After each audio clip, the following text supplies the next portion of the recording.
guys?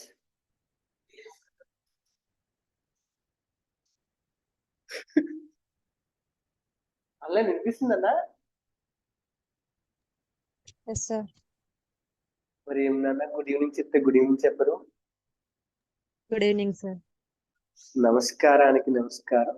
అదే నమస్కారానికి ప్రతి నమస్కారం సంస్కారం. ఓకే, గోపి గారు, రోజు గారు, గుడ్ ఈవినింగ్ అండి. ఓకే, నిన్న ఒక విషయం అడిగాను. పార్సెక్ అనే దాన్ని ఎలా లెక్క పెడతారని చెప్పాను. ఏదైనా చూసారా? పార్సెక్ అంటే ఏంటో నేను చెప్పాను. పార్సెక్ ని ఎలా క్యాలిక్యులేట్ చేస్తారు అని అడిగాను. అదే అడుగుతున్నాను, అది ఎలా లెక్క పెడతారని అడుగుతున్నాను. మీకు అదే చూడమని చెప్పాను నేను. చాట్‌జీపీటీలో చూసారు కానీ క్లారిటీ ఇవ్వలేదా? ఆన్లైన్ నాన్న మీరు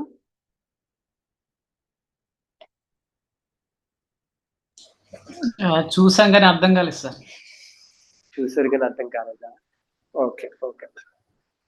అది పార్సెక్ అనేది యాక్చువల్ చెప్పాలంటే చాలా ఈజీగా క్యాలిక్యులేట్ చేసే పద్ధతి.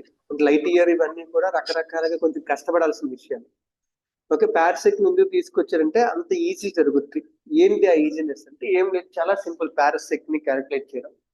ఒక పార్సెక్ అంటే అర్థం ఏంటి అంటే, మామూలుగా పార్సెక్ అంటే ఎంత అని చెప్పాం?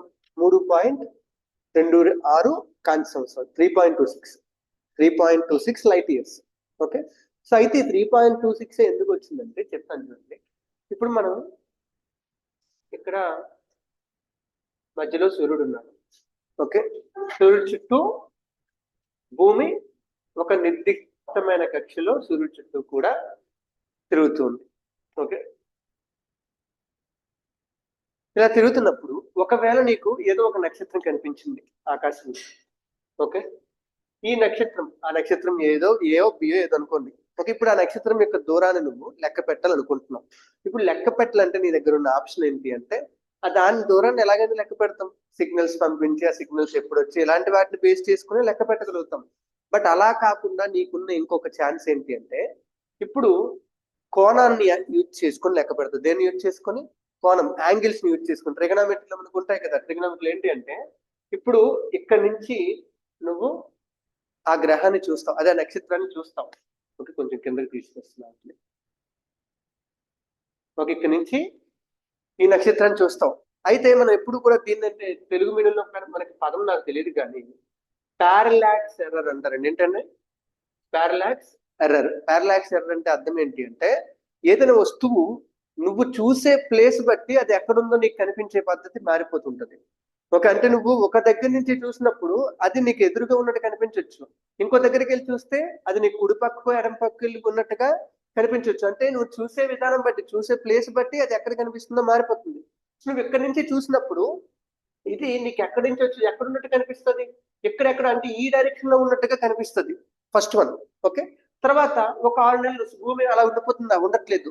సూర్యుని చుట్టూ అలా తిరుగుతూ ఉంది. ఒక 6 నెలలు అయింది. 6 నెలలకి ఇక్కడికి వచ్చావు. ఇక్కడికి వచ్చి ఇక్కడ నుంచి అదే నక్షత్రం, సేమ్ నక్షత్రం చూసావు.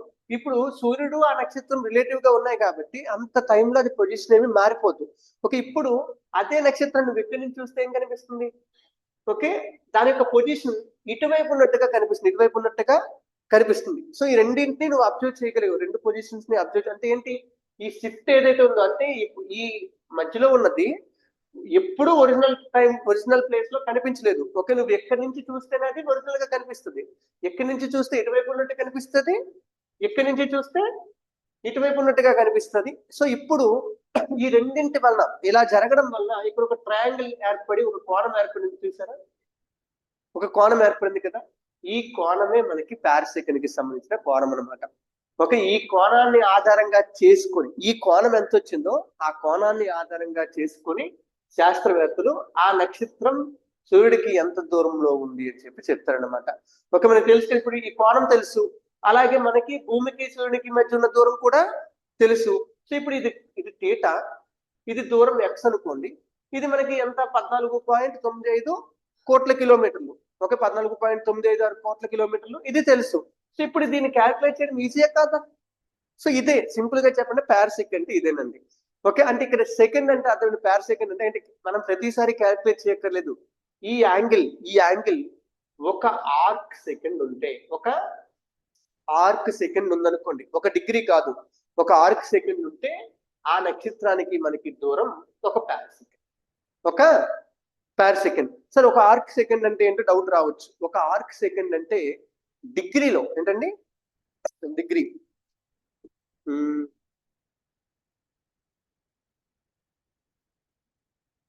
1 డిగ్రీ, ప్రతి డిగ్రీలో కూడా దగ్గర మనకి 3600 ఆర్క్ సెకండ్స్ ఉంటాయండి. 3600 ఆర్క్ సెకండ్స్ ఉంటాయి. అంటే అంత చిన్నది, చాలా పెద్దది, చాలా చిన్నది. ఒక్కొక్క డిగ్రీ అంటేనే మనం చాలా చిన్నది, అందులో మళ్ళీ ఆర్క్ సెకండ్ అంటే చాలా చిన్నది. సో ఏదైనా ఒక నక్షత్రం భూమి నుంచి చూసినప్పుడు కరెక్ట్ గా, అంటే సూర్యుడికి 2 వైపుల నుంచి మనం చూసినప్పుడు, సూర్యుడికి 2 వైపుల నుంచి భూమి నుంచి, అంటే సూర్యుడికి ఇటువైపు నుంచి ఒకసారి, ఇటువైపు నుంచి ఒకసారి ఆ నక్షత్రాన్ని చూసినప్పుడు ఆ దాని యొక్క కోణంలో ఒకవేళ ఒక ఆర్క్ సెకండ్ మార్పు వస్తే ఆ నక్షత్రానికి మనకి మధ్య దూరం 3.26 కాంతి సంవత్సరం. అది ఒక ప్యార్ సెకండ్. అంటే మనం క్యాలిక్యులేట్ చేయక్కర్లేదు, ఇంకా మనకు తెలుసు. ఒక యాంగిల్, ఒక థీటా అంటే ఒక ఆర్క్ సెకండ్ వచ్చిందంటే అంతే.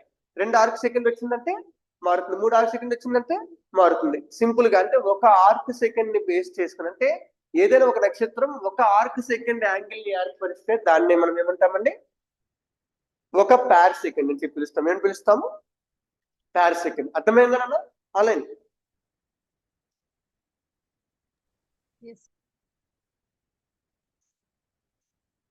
Arc second. ఆర్క్ సెకండ్ అంటే ఏం లేదు. ఇప్పుడు మామూలుగా మనం డిగ్రీస్ లో మినిట్స్ అంటాం, గుర్తుందా? ఓకే, డిగ్రీస్ చెప్పేటప్పుడే డిగ్రీస్ లో మళ్ళీ మనం 1 డిగ్రీకి 60 మినిట్స్ ఉంటాయి. ఆ 60 మినిట్స్ కి మళ్ళీ 60 సెకండ్స్ ఉంటాయి కదా. సో అవే 60 × 60 ఎంత? 3600 సెకండ్లు అంతే. మన ఆర్క్ సెకండ్ అంటే ఇంకేం కాదు, ఒక డిగ్రీలోనే 60 నిమిషాలు, 60 నిమిషాలకు ఒక్కొక్క నిమిషానికి 60 సెకండ్. అంటే ఒక డిగ్రీ ఒక గంట లాంటిది. ఒక గంట 60 నిమిషాలు, 60 నిమిషాలకు ఒక్కొక్కడానికి 60 సెకండ్లు. సో అలాగా 3600 ఆర్క్ సెకండ్లు ఉంటాయి అన్నమాట. ఓకే, అంటే అంత చిన్నది, ఒక డిగ్రీలోనే 3600 పార్ట్ అన్నమాట. ఓకే, అర్థమైందన్నా ఆన్లైన్? నన్నా మీరు రెస్పాండ్ అవ్వాలన్నా? ఓకే, మీరు రెస్పాండ్ అవుతుంటేనే మనకు తెలుస్తుంది, లేకపోతే తెలియదు. ఓకే, రాసుకోండి, కావాలంటే రాసుకున్నాను.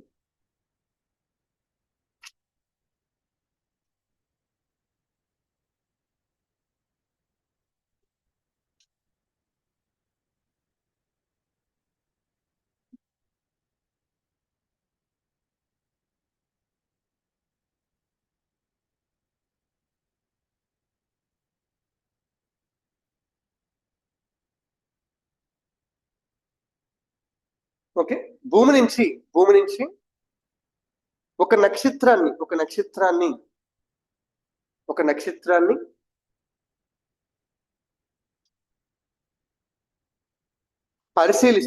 పరిశీలిస్తున్నప్పుడు భూమి నుంచి ఒక నక్షత్రాన్ని పరిశీలిస్తున్నప్పుడు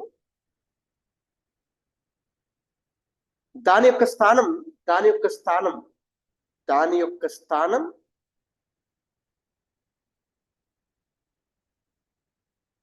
భూమి యొక్క స్థానాన్ని బట్టి మారుతూ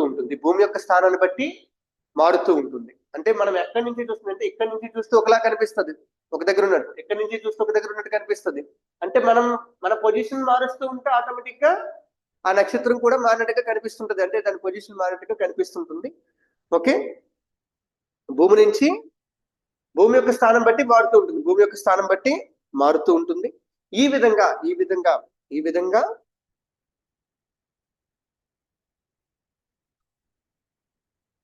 సూర్యుడికి రెండు వైపులా వేరు స్థానాల నుంచి ఒక నక్షత్రాన్ని గమనించినప్పుడు, సూర్యుడికి రెండు వైపులా వేరు స్థానాల నుంచి ఒక నక్షత్రాన్ని గమనించినప్పుడు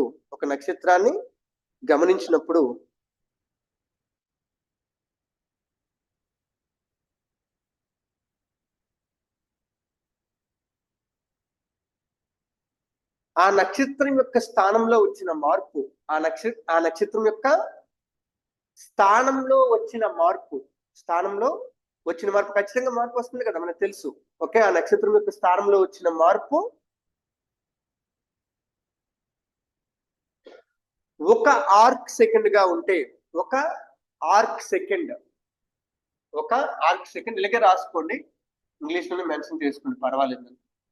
ఒక ఆర్క్ సెకండ్ గా ఉంటే ఆ నక్షత్రానికి మనకి మధ్య దూరం ఎంత అండి? ఓకే, ఒక ఆర్క్ సెకండ్ గా ఉంటే ఆ నక్షత్రం మనకి ఒక పార్సెక్ దూరంలో ఉంది అని అర్థం. ఒక పార్సెక్ దూరంలో ఉంది అని అర్థం. అర్థమైందా ఆ పాయింట్? మీరు రాయించింది.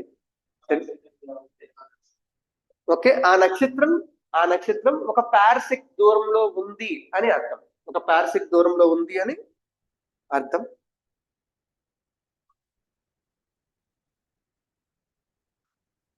ఓకే, ఇది పారలాక్స్ అనే దృగ్విషయం ఆధారంగా పనిచేస్తుంది. ఏంటండి పారలాక్స్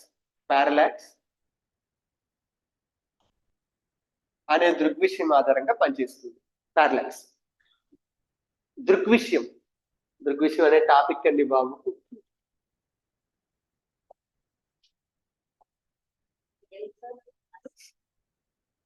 మన జీవితం ఎలా ఉంటుందంటే, ఓకే, చిన్నప్పటి నుంచి తెలుగు సరిగ్గా రాలేదు, ఆ మధ్యలో ఇంగ్లీష్ మీడియంకి వెళ్తే ఇంగ్లీషు సరిగ్గా రాలేదు, అలాగే అయిపోయింది. చాలా మంది పరిస్థితి అలాగే ఉంది. మనం బాధపడాల్సిన పని లేదు. కాకపోతే ఇంగ్లీష్ కంటే మనకి తెలుగు స్ట్రెంత్ ఎక్కువ ఉంది కాబట్టి మనం తెలుగు మీడియం తీసుకుంటాం. ఒక వాళ్ళేమో ఇంగ్లీష్ మీడియం ఎక్కువ స్ట్రెంత్ ఉందని చెప్పి ఇంగ్లీష్ మీడియం తీసుకుంటారు. ఓకే, కానీ ఇప్పటికీ కూడా అందులోకి వెళ్ళి ఇంగ్లీష్ పదాలు రాని వాళ్ళు ఉన్నారు, ఇందులోకి వచ్చి తెలుగు పదాలు రాని వాళ్ళు కూడా ఉన్నారు. దాని గురించి మనం ఆలోచించాల్సిన పనే లేదు. ఓకే, బట్ తెలుగు మీడియంకి ఉన్న బెనిఫిట్ ఏంటంటే, ఇంగ్లీష్ మీడియంలో ఎగ్జామ్ రాసేటప్పుడు మెయిన్స్ లో, గ్రూప్ 1 మెయిన్స్ అయినా యూపీఎస్సీ మెయిన్స్ అయినా వాళ్ళు తెలుగు పదాలు వాడడానికి అవకాశం లేదు, ఇంగ్లీష్ లోనే రాయాలి ఖచ్చితంగా. తెలుగు మీడియం కొన్న బెనిఫిట్ ఏంటంటే, మీరు తెలుగే కాదు ఇంగ్లీష్ ఎక్కడ పడితే అక్కడ ప్రతి దగ్గర ఇంగ్లీష్ పదం వాడుకోవచ్చు. 10th క్లాస్ లో చెప్తారు కదా, ఓకే, ఇంగ్లీష్ పదాలు ఎంత ఎక్కువ నీకు అంత ఎక్కువ నాలెడ్జ్ ఉందని నమ్మేవారు అక్కడ. ఒక 10th క్లాస్ లో తెలుగు మీడియం చదువు. సో మీరు తెలుగులో రాసేటప్పుడు ఎక్కడ పడితే అక్కడ ఇంగ్లీష్ వాడచ్చు, బ్రాకెట్ లో కానీ ఎక్కడైనా సరే పెట్టుకొని వాడచ్చు అన్న, అది మంచిదే, దానివల్ల ఎలాంటి ఇది కూడా లేదు. ఓకే, సో అది మీకు అడ్వాంటేజ్ అనుకోండి, చదవండి, మంచిగా రాయండి అంతే. ఓకే, దానికి పాయింట్ ఎలా ఫ్రేమ్ చేస్తుంది, నాకు ఈ తెలుగు రాదు కానీ పాయింట్ బై పాయింట్ ఫ్రేమ్ చేసుకొని చెప్పాను నోట్స్, చాలా వరకు చెప్పండి ఇప్పుడు మీరు చెప్పిన పాయింట్ అంతా కూడాను. ఓకే, అలా చేసుకుంటూ వెళ్ళిపోతే సరిపోయింది. ఓకే, ఆన్సర్ రైటింగ్ మాత్రం బాగా నేర్చుకోండి మీరు, యూపీఎస్సీ వాళ్ళు, గ్రూప్ 1 వాళ్ళు ఎవరైతే ఉన్నారో, ఆన్సర్ రైటింగ్ కి నీట్ గా రాయడం అంటే పదాలు మనం అరేంజ్ చేసుకుని నీట్ గా ప్రతి సెంటెన్స్ అర్థవంతంగా ఉండాలి, అర్థం పోకూడదు. మనం రాసే ఏ సెంటెన్స్ కూడా అర్థం పోకూడదు అనమాట. అర్థం పోయిందంటే మనం ఒకటి చెప్పాలనుకుంటే వాడికి ఒకటి అర్థం అవుద్ది, వాడికి అర్థమైంది ఏదో అర్థం చేసుకుని తప్పు కొట్టేస్తే మనం ఏం చేయాలి, అనవసరంగా మార్కులు పోతాయి కదా. ఓకే, రాసేటప్పుడు అందుకే ప్రతి సెంటెన్స్ లో కూడా మనకి తెలుగు రాదనుకుంటే ఇంగ్లీష్ లో రాసేయండి అంతే పదం. ఓకే, తప్పేం లేదు, ఇంగ్లీష్ లో గుర్తుంటప్పుడు ఇంగ్లీష్ లో రాసేయచ్చు. ఎందుకంటే మనకి వాడుక భాష తెలుగైనా కూడా మనం వాడే పదాలు ఎక్కువగా ఇంగ్లీష్ పదాలే. వాటర్ అనే వాడుతున్నాం కానీ నీరనే పదమే మన జీవితంలో కనిపించట్లేదు అప్పుడప్పుడు. ఓకే, నీరంటే కొన్నాళ్ళకి ఎవడని ఏదని అడుగుతారేమో. ఓకే, సో పార్ సెకండ్ అనేది అర్థమైందన్న కొంతవరకు, అంటే సింపుల్ గానే చెప్పడానికి ట్రై చేశాను. ఓకే,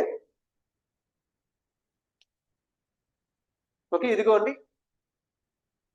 గ్రిమేట్ చూడండి, ఆ డేటా అనేది ఆ సగం యాంగిల్ అనమాట. చెప్పాను కదా, చూడండి సేమ్ 2 దగ్గర నుంచి ఆ నక్షత్రాన్ని చూస్తున్నాం. ఒకసారి ఇక్కడ ఉన్నట్టు కనిపిస్తుంది, ఒకసారి ఏమో ఇక్కడ ఉన్నట్టు కనిపిస్తుంది. సో ఈ యాంగిలే థీటా. ఓకే, సో అది థీటా ఎంత కరెక్ట్ గా ఒక ఆర్క్ సెకండ్ అయితే దూరం ఎంత అవుతుంది, ఒక పార్ సెకండ్. థీటా ఆర్క్ సెకండ్ అయితే దూరం పార్ సెకండ్, అంతే, ఇంకేం ఆలోచించలేదు. రెండో ఆలోచన ఏం పెట్టుకోవాల్సిన అవసరం లేదు. ఇక్కడ కూడా ఉంటుంది చూడండి కావాలనుకుంటే. ఓకేనా, అలాగే. ఓకే, ఇది అర్థమైంది అనుకుంటున్నాను. ఇప్పుడు నిన్న డిస్కషన్ మనం కంటిన్యూ చేద్దామండి. ఓకే, నేను డిస్కషన్ మనం ఏం చేస్తున్నాము, ఓకే, విశ్వం యొక్క ఆవిర్భావాన్ని గురించి తెలుసుకోవడానికి మనం ట్రై చేస్తున్నాం, ఎలా పుట్టింది అని తెలుసుకోవడానికి. అయితే ఈ క్రమంలోనే ప్రాచీన మానవుడి కంటే ఏంటి, ప్రాచీన మానవుడిని కాదు, మనకి 3rd century BC ఆ టైంలో కూడా విశ్వం అనే దాన్ని ఒక దాని గురించి మనం ఎప్పుడు ఆలోచించలేదు. మనమంతా ఆలోచించిన దేనికోసం అంటే భూమి, సూర్యుడు, చంద్రుడు, వీటి కోసం ఆలోచించాము. అందుకే ప్రాచీన గ్రీక్ శాస్త్రవేత్తలందరూ ఏం చేశారంటే భూకేంద్రక సిద్ధాంతాన్ని ప్రతిపాదించి దాన్నే బలపరిచారు. ఓకే, యూడాక్సస్ కానీ, అరిస్టాటిల్ కానీ, లేకపోతే టోలమీ కానీ. ఓకే, వీళ్ళందరూ కూడా భూకేంద్రక సిద్ధాంతాన్ని నమ్మారు. టోలమీ అయితే దాని మీద బుక్ కూడా అంటే ఏంటిది, ఆల్ మెజెస్టీ అని చెప్పి ఒక బుక్ రాశారు. ఆ బుక్ లో కూడా ఏం చెప్తున్నారు, ఓకే, భూమి కేంద్రకంగా ఉండి భూమి చుట్టూ మిగతా నక్షత్రాలు కానీ అన్ని కూడా తిరుగుతున్నాయని చెప్పారు. ఓకే, అయితే ఆ తర్వాత కాలంలో 16వ శతాబ్దంలో 1543 ఆ సంవత్సరంలో నికోలస్ కోపర్నికస్ గారు, పోలాండ్ కి సంబంధించిన వ్యక్తి, ఆయన రాసిన ఒక బుక్ పబ్లిష్ అయింది. అదే the revolutions of the celestial spheres. Celestial space అంటే ఖగోళ గోళాల యొక్క, అంటే ఆ అంతరిక్ష వస్తువుల యొక్క రెవల్యూషన్, పరిభ్రమణాల గురించి ఆయన బుక్ రాశారు. అందులో మనకి ఏం చెప్తారంటే సూర్యకేంద్రక సిద్ధాంతం చెప్తారంటే సూర్యుడు సెంటర్ లో ఉండి, సూర్యుడి కేంద్రంగా ఉండి సూర్యుడి చుట్టూనే అందరూ తిరుగుతున్నారు, అంతేగాని భూమి చుట్టూ తిరగడం లేదని చెప్పి చాలా క్లియర్ గా మనకి అందులో చెప్తారు. సో అయితే మీకు చెప్పాను, ఆ బుక్ అంత ఈజీగా పబ్లిష్ అయిందా? అవ్వలేదు. ఆయన సిద్ధాంతాన్ని యాక్సెప్ట్ చేశారా? చేయలేదు. ఏమంటే మతపరంగా ఎవరూ కూడా దాన్ని నమ్మలేదు. ఎందుకంటే మతంలో ఆస్ట్రాలజీ కూడా చాలా వరకు భాగమే. అంతేకాదు ఇప్పుడు హిందూ మతం ఉంది, హిందూ మతంలో, వైదిక మతంలో, దేనిలో అయినా కూడా ఆస్ట్రాలజీ ఒక ఇంపార్టెంట్ భాగం. ఒక ఆస్ట్రాలజీ లేకపోతే మనం ఏ పని చేయం. ఓకే, ఇన్స్టిట్యూట్ ఎంత యూపీఎస్సీ ఆస్ట్రాలజీ ఏదో చెప్తారు చూడండి, ఇస్రో సైంటిస్టులైనా ఎంత సైన్స్ డెవలప్ అయిపోయిందన్నా ఇస్రో రాకెట్ లాంచ్ చేయడానికి ముహూర్తాలే పెట్టుకుంటారు. అంటే ఆస్ట్రాలజీ మనం అంత నమ్ముతున్నాం. మనమే కాదు, వేరే దేశాలు కూడా వాళ్ళకి తగ్గట్టు ఆస్ట్రాలజీని వాళ్ళు నమ్ముతూ ఉంటారు. సో ఆస్ట్రాలజీని నమ్మిన వారు ఎప్పుడు ఎక్కడ ఉన్నారో మనం చెప్పలేము అనమాట. సో అయితే ఆస్ట్రాలజీని నమ్మిన వాళ్ళు దీన్ని యాక్సెప్ట్ చేయలేదు. ఏంటంటే ఇలా చెప్తుంటే, ఇది చూడండి మొత్తం ఖగోళ శాస్త్రాన్ని మార్చేద్దామని వచ్చాడు పెద్ద పోటుగారు లాగా అని చెప్పి ఆయన రాళ్ళతో కొట్టడం ఇవన్నీ జరిగాయి. కానీ ఏదో ఒక విధంగా 1543లో బుక్ అయితే ఆయన చనిపోయే సంవత్సరమే పబ్లిష్ అయింది. సో పబ్లిష్ అయిన తర్వాత ప్రపంచానికి హీలియోసెంట్రిక్ థియరీ అంటే ఏంటి, సూర్యకేంద్రక సిద్ధాంతం ఒకటి తెలిసింది. ఓకే, సూర్యకేంద్రక సిద్ధాంతం వచ్చిన తర్వాత అయితే ఈ సూర్యకేంద్రక సిద్ధాంతం ఇదే ఫస్టా? కాదు, అంతకు ముందు చాలా కాలం క్రితమే, దగ్గర 1800 సంవత్సరాల క్రితమే అరిస్టార్కస్ గారు మనకి సూర్యకేంద్రక సిద్ధాంతాన్ని ప్రతిపాదించారు. కాకపోతే అందరూ భూకేంద్రక సిద్ధాంతం భ్రమలో ఉండి సూర్యకేంద్రక సిద్ధాంతాన్ని వదిలేశారనమాట. ఓకే, వద్దు, అది కరెక్ట్ కాదని చెప్పారు. సో ఈ విధంగా ఎలా సూర్యకేంద్రక సిద్ధాంతం వచ్చింది. అయితే ఇక్కడ పాయింట్ అంతా ఏంటి, కోపర్నికస్ చెప్పిన సూర్యకేంద్రక సిద్ధాంతం 100% కరెక్టేనా అంటే కాదు, అందులో చాలా తప్పులున్నాయి. ఇప్పుడు మనకి ఏంటంటే సూర్యకేంద్ర సిద్ధాంతాన్ని నమ్మడం మొదలు పెట్టారు కదా, ఎప్పుడైతే నమ్మడం మొదలు పెట్టారో ఇప్పుడు మిగతా వాళ్ళు ఏం చేస్తారు, అందులో ఉన్న తప్పుల్ని సరిదిద్దడానికి ప్రయత్నిస్తారు. అంటే ఇప్పుడు కొత్త సిద్ధాంతం కోసం కాదు, అందులో ఉన్న తప్పులు ఏమున్నాయో దాన్ని మార్చడానికి ట్రై చేస్తారు. సో ఇప్పుడు సూర్యకేంద్రక సిద్ధాంతంలో వచ్చిన మార్పులు ఏంటి, సూర్యకేంద్ర సిద్ధాంతంలో రకరకాల మార్పులు వచ్చాయి. ఆ మార్పులు ఏంటో రాసుకోలేను. ఓకే, సూర్యకేంద్రక సిద్ధాంతంలో వచ్చిన మార్పులు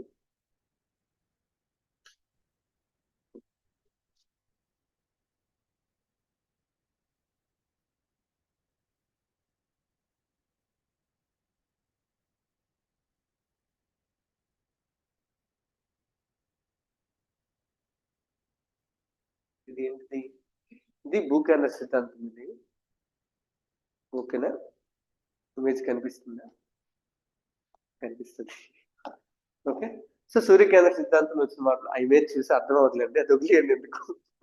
ఓకేనా, సో సూర్యకేంద్ర సిద్ధాంతంలో వచ్చిన మార్పులు. అయితే సూర్యకేంద్ర సిద్ధాంతంలో వచ్చిన మార్పులు చెప్పాలంటే ఫస్ట్ సూర్యకేంద్ర సిద్ధాంతంలో కొన్ని తప్పులు ఉన్నాయి, కొన్ని తప్పులు ఉన్నాయండి.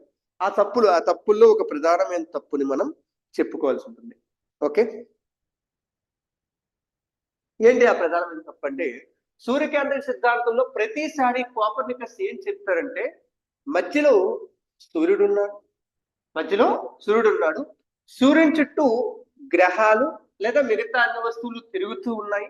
అయితే అవి ఏ కక్షల్లో తిరుగుతున్నాయి అంటే వృత్తాకార కక్షల్లో తిరుగుతున్నాయి. ఏంటండి, వృత్తాకార కక్షలలో తిరుగుతూ ఉన్నాయి, సర్క్యులర్ ఆర్బిట్స్ లో తిరుగుతున్నాయని చెప్పాడు. ఓకే, ఎవరు, కోపర్నికస్. అయితే ఇక్కడ ప్రాబ్లం అంతా ఏంటి అంటే నిజంగా మనం చూసుకుంటే అసలు ప్రపంచంలో కాదు విశ్వంలో ఎక్కడా కూడా వృత్తాకార కక్షలు అనేవి ఉండవు. వృత్తాకార కక్షలు ఉండవు. అసలు ఏ వస్తువు చుట్టూ వృత్తాకార కక్షలో తిరగలేదు. వృత్తాకార కక్షలు అనేది ఒక భ్రమ. అంటే ఈ యూనివర్స్ లో ఎక్కడా కూడా, విశ్వంలో ఎక్కడా కూడా వృత్తాకార కక్ష ఉండదు. ఉండేవంతా కూడా ఏంటి అంటే దీర్ఘ వృత్తాకార కక్షలు. ఏంటండి, దీర్ఘ వృత్తాకార కక్ష. ఒక ఈవెన్ మీరు చూడండి పరమాణు నిర్మాణం గురించి చదివినప్పుడు కూడా చెప్తారు. ఒక నీల్స్ బోరు నార్మల్ గా వృత్తాకార కక్షలు ప్రవేశపెడితే దానికి సోమర్ఫీల్డ్ వచ్చి దీర్ఘ వృత్తాకార కక్షలను పెడతారు. గుర్తులేదా? ఏమిటన్నా? ఫిజిక్స్ అన్నా Yes. ప్రశాంత్ చెప్పిన ఆన్లైన్ నేను మీ సమాధానం కోసం వెయిట్ చేస్తున్నాను.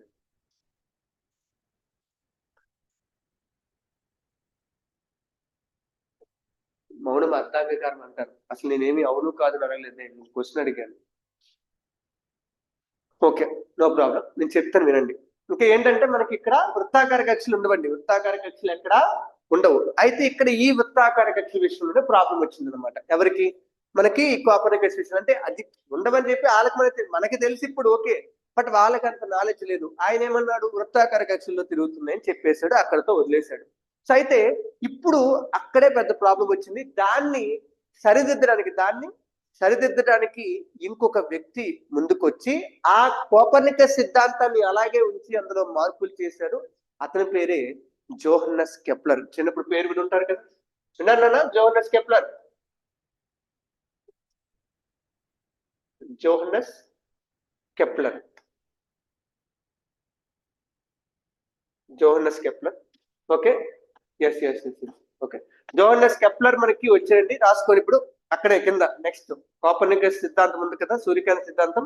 ఆ తర్వాత కెప్లర్ గ్రహగమన నియమాలు. కెప్లర్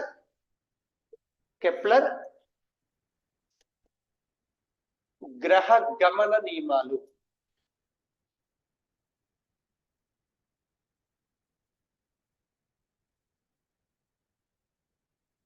కెప్లర్ గ్రహగమన నియమాలు. దీన్ని ప్రతిపాదించిన వ్యక్తి జోహన్నస్ కెప్లర్. జోహన్నస్ కెప్లర్ ఒక జర్మన్ శాస్త్రవేత్త.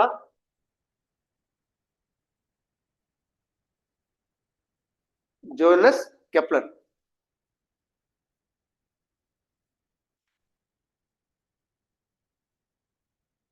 ఓకే, సో జోహన్నస్ కెప్లర్ చేసిన పని ఏంటి అంటే, ఈయన ప్రకారం గ్రహాలు అనేవి సూర్యుని చుట్టూ వృత్తాకార కక్షల్లో కాకుండా దీర్ఘ వృత్తాకార కక్షల్లో తిరుగుతుందే మెన్షన్ చేసుకున్నాను. ఓకే, అంటే ఆ నియమాలు ఒక్కొక్కటి చెప్తాను, రాసుకోండి నియమాలు. అందులో ఏంటంటే కెప్లర్ గ్రహగమన నియమాలు మొత్తం 3 ఉంటాయి. 3 ఉంటాయి. 1 2 3 3 నియమాలు మీకు ఇంపార్టెంట్ ఏనన్నా గుర్తుపెట్టుకోండి. 3 నియమాల పేర్లు తెలిసి ఉండాలి ఖచ్చితంగా. అంటే ఏంటి అని చెప్పి, అంటే ఇప్పుడు ఎలాగైతే న్యూటన్ గమన నియమాలు ఉంటాయి కదా, అలాగే ఇక్కడ కెప్లర్ గ్రహగమన నియమాలు కూడా మనకి ఇంపార్టెంటే. సో ఇదేంటి? కెప్లర్ గ్రహగమన నియమాల్లో మొదటి నియమం ఏం చెప్తుంది? ఓకే, మొదటి నియమం ఏం చెప్తుందంటే, సింపుల్ గా మనం ఫస్ట్ నుంచి మాట్లాడుకుంటుంది ఏంటది? గ్రహాలు అనేవి సూర్యుని చుట్టూ వృత్తాకార కక్షల్లో తిరగడం లేదు, దీర్ఘ వృత్తాకార కక్షల్లో తిరుగుతున్నాయి. అదే ఫస్ట్ పాయింట్. ఓకే, గ్రహాలు సూర్యుని చుట్టూ దీర్ఘ వృత్తాకార కక్షల్లో తిరుగుతున్నాయి. దీర్ఘ వృత్తాకార కక్షల్లో తిరుగుతున్నాయి. ఒకటో పాయింట్. గ్రహాలు సూర్యుని చుట్టూ దీర్ఘ వృత్తాకార కక్షల్లో తిరుగుతున్నాయి. దీర్ఘ వృత్తాకార కక్ష ఎలిప్టికల్ ఆర్బిట్ అనమాట. అంటే వృత్తాన్ని కొంచెం సాగదీస్తే అది దీర్ఘవృత్తం. దీర్ఘవృత్తాకార కక్షలో తిరుగుతున్నాయి. అండ్ అందరూ అనుకున్నట్టుగా ఇప్పుడు దీర్ఘవృత్తాకార కక్ష అంటే ఎలా ఉంటుంది? ఇలా ఉంటుంది, సాగదీసినట్టుగా ఉంటుంది అనమాట. అంటే ఎంత ఎక్కువ సాగదీసినట్టు కాదు, మీకు అలా ఫీల్ రావడానికి నేను ఎక్కువ సాగదీశాను. ఓకే, సో ఇలా దీర్ఘవృత్తం అంటే ఇలా ఉంటుంది మనకి. ఓకే, కొంచెం సాగదీసినట్టుగా ఉంటుంది. దీనికంటూ ఒక సెంటర్ ఉండదండి. ఏంటండి? ఒక సెంటర్ ఉండదు. ఎప్పుడైనా మీరు దీర్ఘవృత్తానికి అబ్జర్వ్ చేస్తే ఏముంటాయి? దీర్ఘవృత్తానికి ఏముంటాయండి?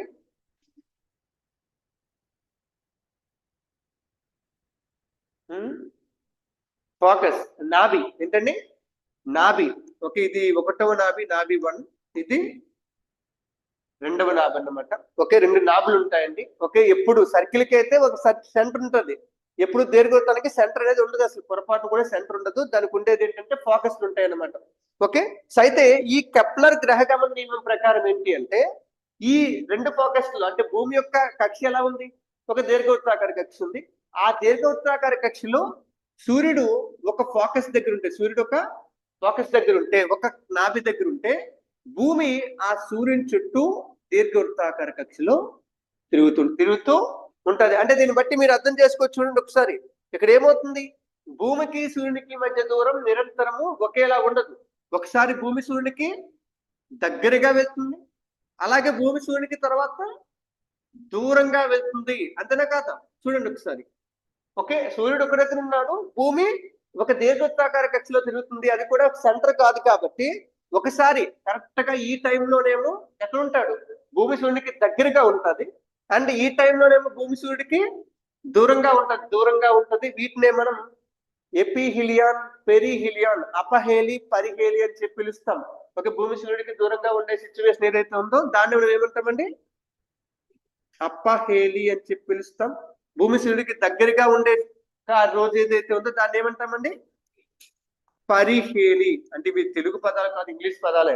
ఒక పెరిహిలియానే పరిహేలి అయ్యింది, ఒక ఎపిహిలియానే అపహేలి అయ్యింది అనమాట, ఇంకేం కాదు. ఓకే, అపహేలి, పరిహేలి. అపహేలి అంటే అర్థం ఏంటంటే భూమి సూర్యుడికి దూరంగా ఉండేది, భూమి సూర్యుడికి దగ్గరగా ఉండేది పరిహేలి. ఎందుకు ఈ దూరం దగ్గర వచ్చింది? ఎందుకంటే కరెక్ట్ గా భూమి దీర్ఘ వృత్తాకార కక్షలో తిరుగుతుంది కాబట్టి. ఒకవేళ వృత్తాకార కక్ష అయితే మొత్తం అన్ని రోజులు కూడా సమానంగా ఉండాలి కదా.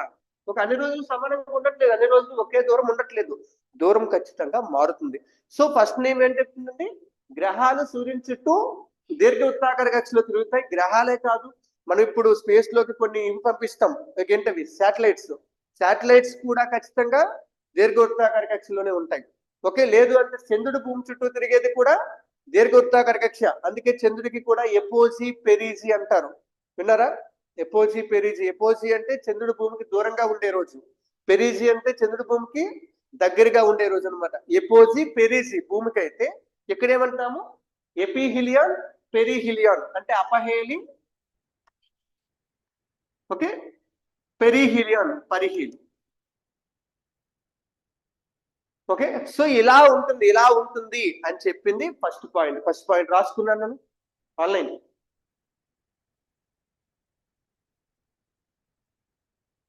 తర్వాత ఓకే, ఆ డిస్టెన్స్, ఆ దూరం ఎంత, ఇవన్నీ కూడా మనం తర్వాత చెప్తాం. కాబట్టి ఇప్పుడు మీరు రాసుకోవచ్చు కావాలనుకుంటున్నా, ఏం ప్రాబ్లం సార్ ఇక్కడ ఉంటే మాకు గుర్తుంటుంది అంటే అపహేలి వచ్చే రోజు ఎప్పుడు, పరిహేలి వచ్చే రోజు ఎప్పుడు కూడా మీరు రాసుకోవచ్చు.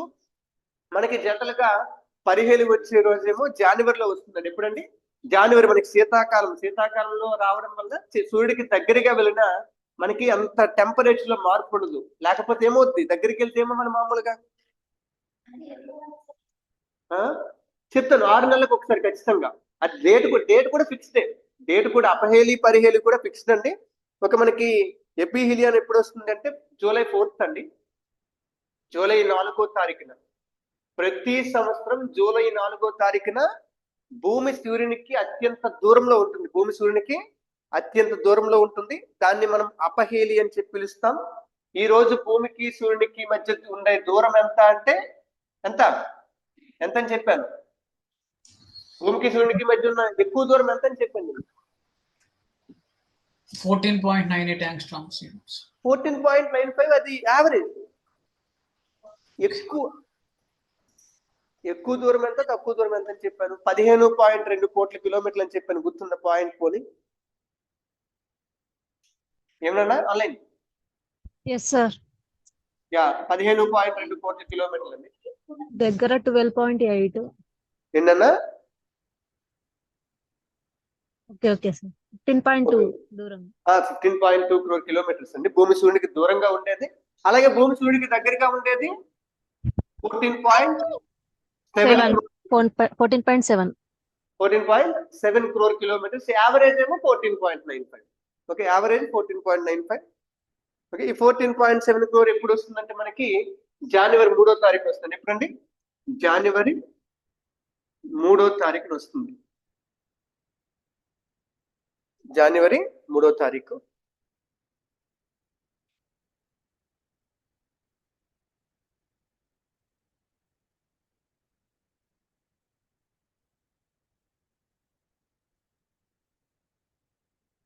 Okay,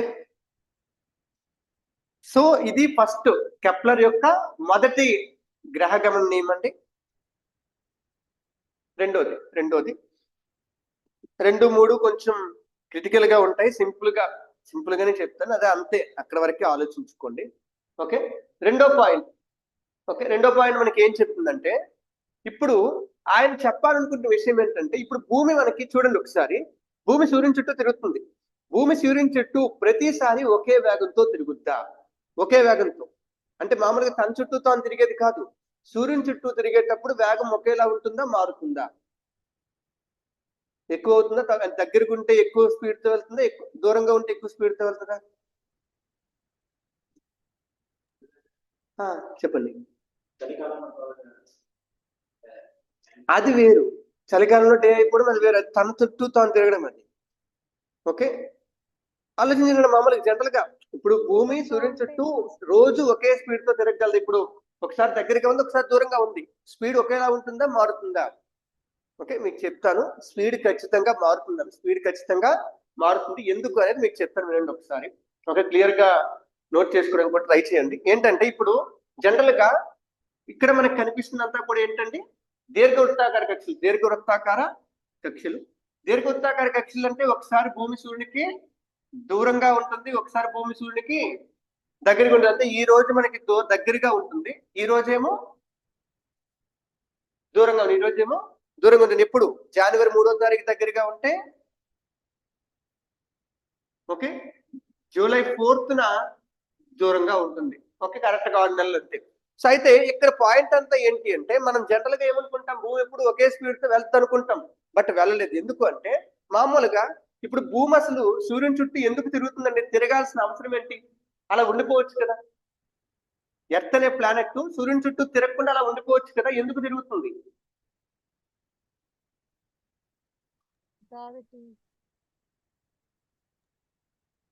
no idea.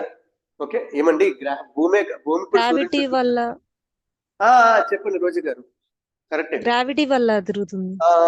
Yes Gopi గారు, మీరు గ్రావిటేషనల్ ఫోర్స్ అన్నారు. జిఎఫ్ అంటే గర్ల్ ఫ్రెండ్ అనుకుంటారండి, గ్రావిటేషనల్ ఫోర్స్.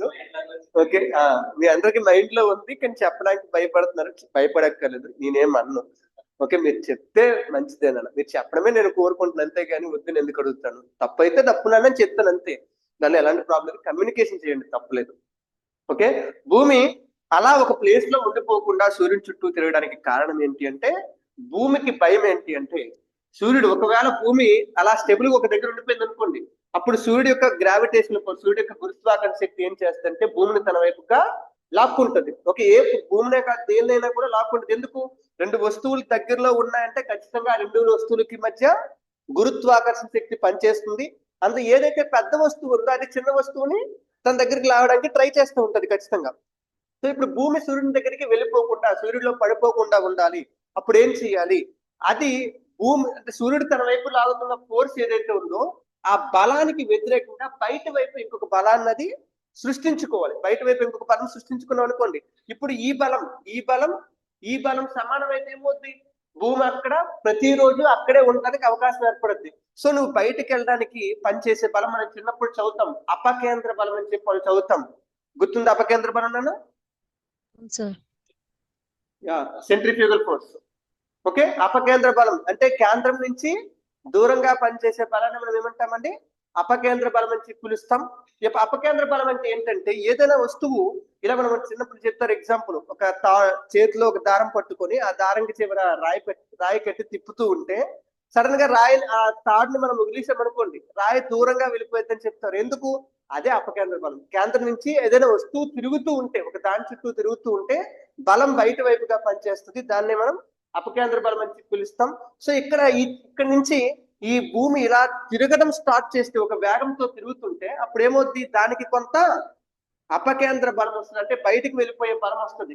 సో అప్పుడు భూమి సూర్యుడి దగ్గరికి వెళ్ళిపోకుండా అలా ఉండడానికి అవకాశం ఉంటుంది. అర్థమవుతుందా?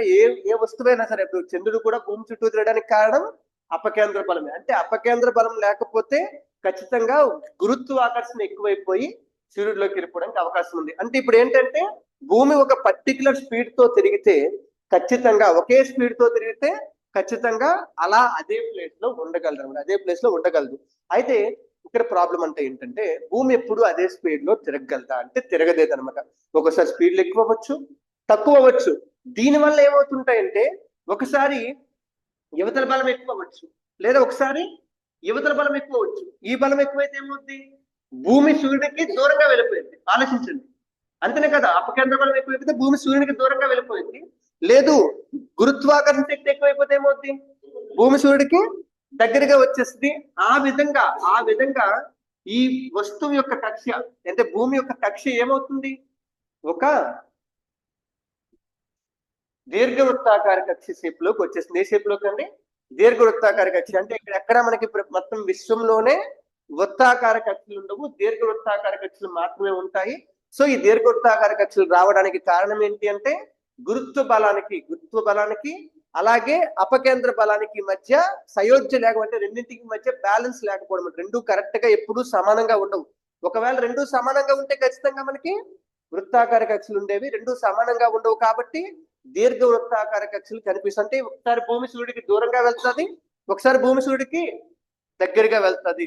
మీరే ఆలోచించండి, ఇప్పుడు భూమి సూర్యుడికి దూరంగా ఉంది అంటే అది ఎక్కువ స్పీడ్ తో తిరుగుతుందని అర్థమా, తక్కువ స్పీడ్ తో తిరుగుతుందని అర్థమా? ఎక్కువ స్పీడ్ కాబట్టి ఇక దూరంగా వచ్చింది. అంటే ఇప్పుడు జూలై 4వ తారీఖున ఎక్కువ స్పీడ్ తో తిరుగుతుంది, తక్కువ స్పీడ్ తో తిరుగుతుందా? ఎక్కువ స్పీడ్. ఓకే, జనరల్ గా అదే అలా జరగాలి మనకి. బట్ ఇక్కడ జరుగుతుంది అని చెప్తాను చూడండి. ఇప్పుడు మీకు భూమి ఇక్కడ ఉంది ఫర్ ఎగ్జాంపుల్. ఇప్పుడు ఆల్రెడీ దీర్ఘవృత్తాకార కక్ష అయిపోయింది. ఇప్పుడు భూమి సూర్యుడికి చాలా దగ్గరలో ఉంది. ఇక్కడేమో భూమి సూర్యుడికి చాలా దూరంలో ఉంది. ఇప్పుడు దగ్గరలో ఉన్నప్పుడు గురుత్వ బలం ఎక్కువ ఉంటుందా, దూరంలో ఉన్నప్పుడు గురుత్వ బలం ఎక్కువ ఉంటుందా? దగ్గర ఉన్నప్పుడు గురుత్వ బలం ఎక్కువ ఉంటుంది. దగ్గరలో ఉన్నప్పుడు గురుత్వ బలం ఎక్కువ ఉంటుంది. సో ఎక్కడున్నప్పుడు భూమి వేగంగా తిరగాల, ఇక్కడ భూమి వేగంగా తిరగాల? దూరంగా ఉన్నప్పుడు ఎక్కువ వేగంగా తిరగాలి. సూర్యుడికి దగ్గరలో, ఇప్పుడు సూర్యుడిలోకి వెళ్ళిపోకుండా తనను తాను కాపాడుకోవాలంటే ఎక్కడ వేగంగా, ఫస్ట్ కేసులో వేగంగా తిరగాలి, సెకండ్ కేసులో వేగంగా తిరగాలి? ఫస్ట్ కేసులో వేగంగా తిరగాలి, అది కన్ఫర్మ్. ఒక అందుకే ఏం చేస్తుంది ఇక్కడ రెండో గమనం ఏం చెప్తుంది తెలుసా అండి, ప్రతిసారి కూడా మామూలుగా మనం అందరం ఏమనుకుంటాం, భూమి ఖచ్చితంగా ఈ సూర్యుని చుట్టూ తిరగడానికి ఎన్ని నెలలు పడుతుంది? 12 నెలలు. ప్రతి నెల సమానమైన దూరం వెళ్తుందని మనం అనుకుంటాం. కానీ కెప్లర్ ఏం చెప్తున్నారో తెలుసా, బాబు ప్రతి నెల అది సమానమైన దూరం వెళ్ళదు. కానీ అది సమానమైన దూరం కాకుండా ఇక్కడ ఈయన ఏం చెప్పాడంటే అది వెళ్ళే ఏరియా సమానంగా ఉంటుంది. అది వెళ్ళే ఏరియా అంటే ఇప్పుడు మనం వృత్తాన్ని సెక్టార్లుగా విభజించవచ్చు కదా. ఇప్పుడు నేను ఏం చెప్తానంటే ఫర్ ఎగ్జాంపుల్ ఇక్కడ ఉన్నప్పుడు దూరం చాలా తక్కువ అండి, ఇప్పుడు ఒక నెలలో 2 నెలల్లో దూరం వచ్చింది అనుకోండి. ఓకే, ఈ 2 నెలల్లో ఇది కవర్ చేసిన ఏరియా ఎంతైతే ఉందో, ఓకే, ఇప్పుడు ఈ దూరంలో ఉన్నప్పుడు కూడా 2 నెలల్లో కవర్ చేసే ఏరియాకి సమానంగా ఉంటుంది. అర్థమైందా? అంటే భూమి నువ్వు ఎక్కడ చూసుకున్నా సరే అది సమాన కాల వ్యవధిలో సూర్యుని చుట్టూ తిరుగుతున్నప్పుడు దానివల్ల ఏర్పడే వైశాల్యం ఖచ్చితంగా సమానం ఉంటుంది. మీరు చూడండి, ఇక్కడ ఏంటిది 2 నెలల్లో ఇక్కడ ఎక్కువ దూరం వెళ్ళింది. మీరు గమనించండి. కాబట్టి ఇక్కడ 2 నెలల్లో ఏం చేసింది, తక్కువ దూరం వెళ్ళింది. ఎందుకు తక్కువ దూరం వెళ్ళింది? అక్కడ దూరం సమానం ఉండక్కర్లేదు, మనకి ఏది సమానంగా ఉండాలి. దాని వల్ల ఏర్పడిన సెక్టార్ యొక్క వైశాల్యం ఉంది చూసారా, ఆ వైశాల్యం సమానంగా ఉండాలి. అర్థమైంది పాయింట్ నాన్న?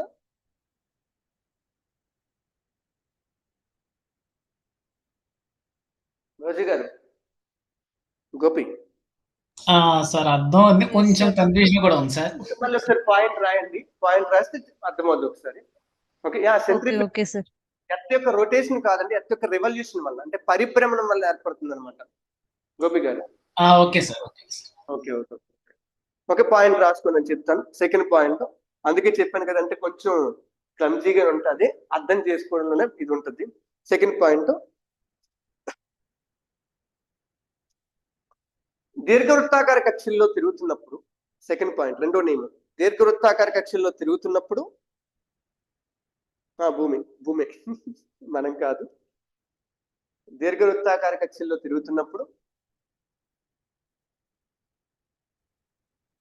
భూమిని సూర్యుడిని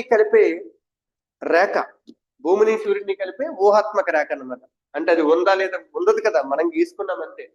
భూమిని సూర్యుడిని కలిపే ఊహాత్మక రేఖ, ఊహాత్మక రేఖ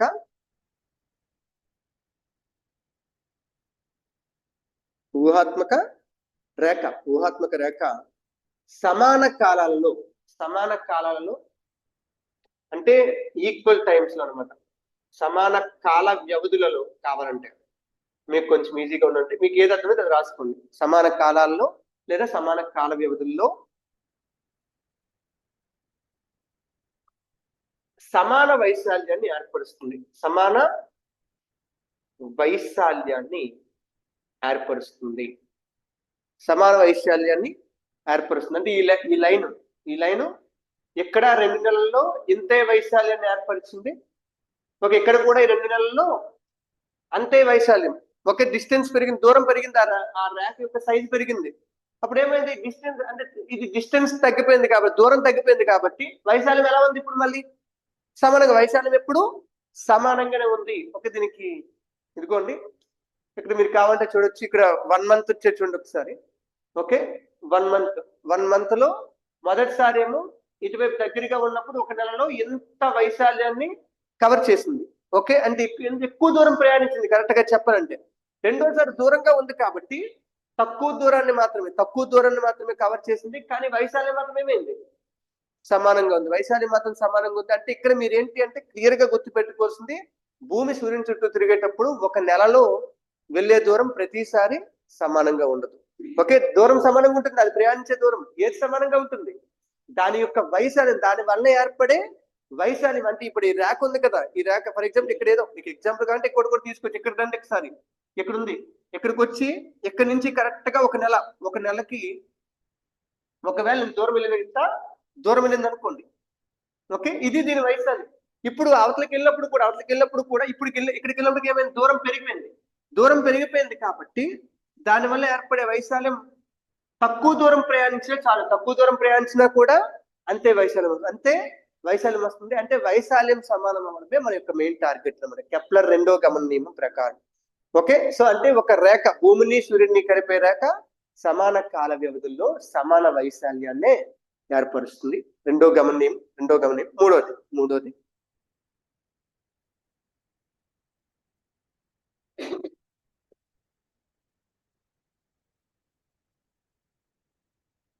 మూడో గమన నియమం అర్థమైందా?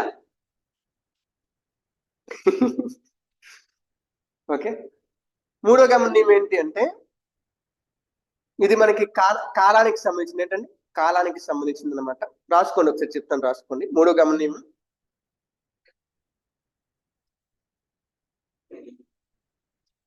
ఒక గ్రహం యొక్క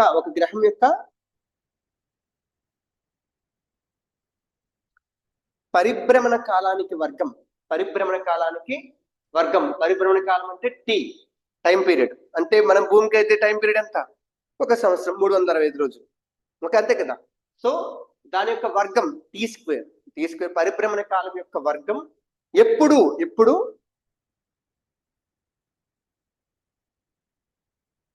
దాని యొక్క semi major axis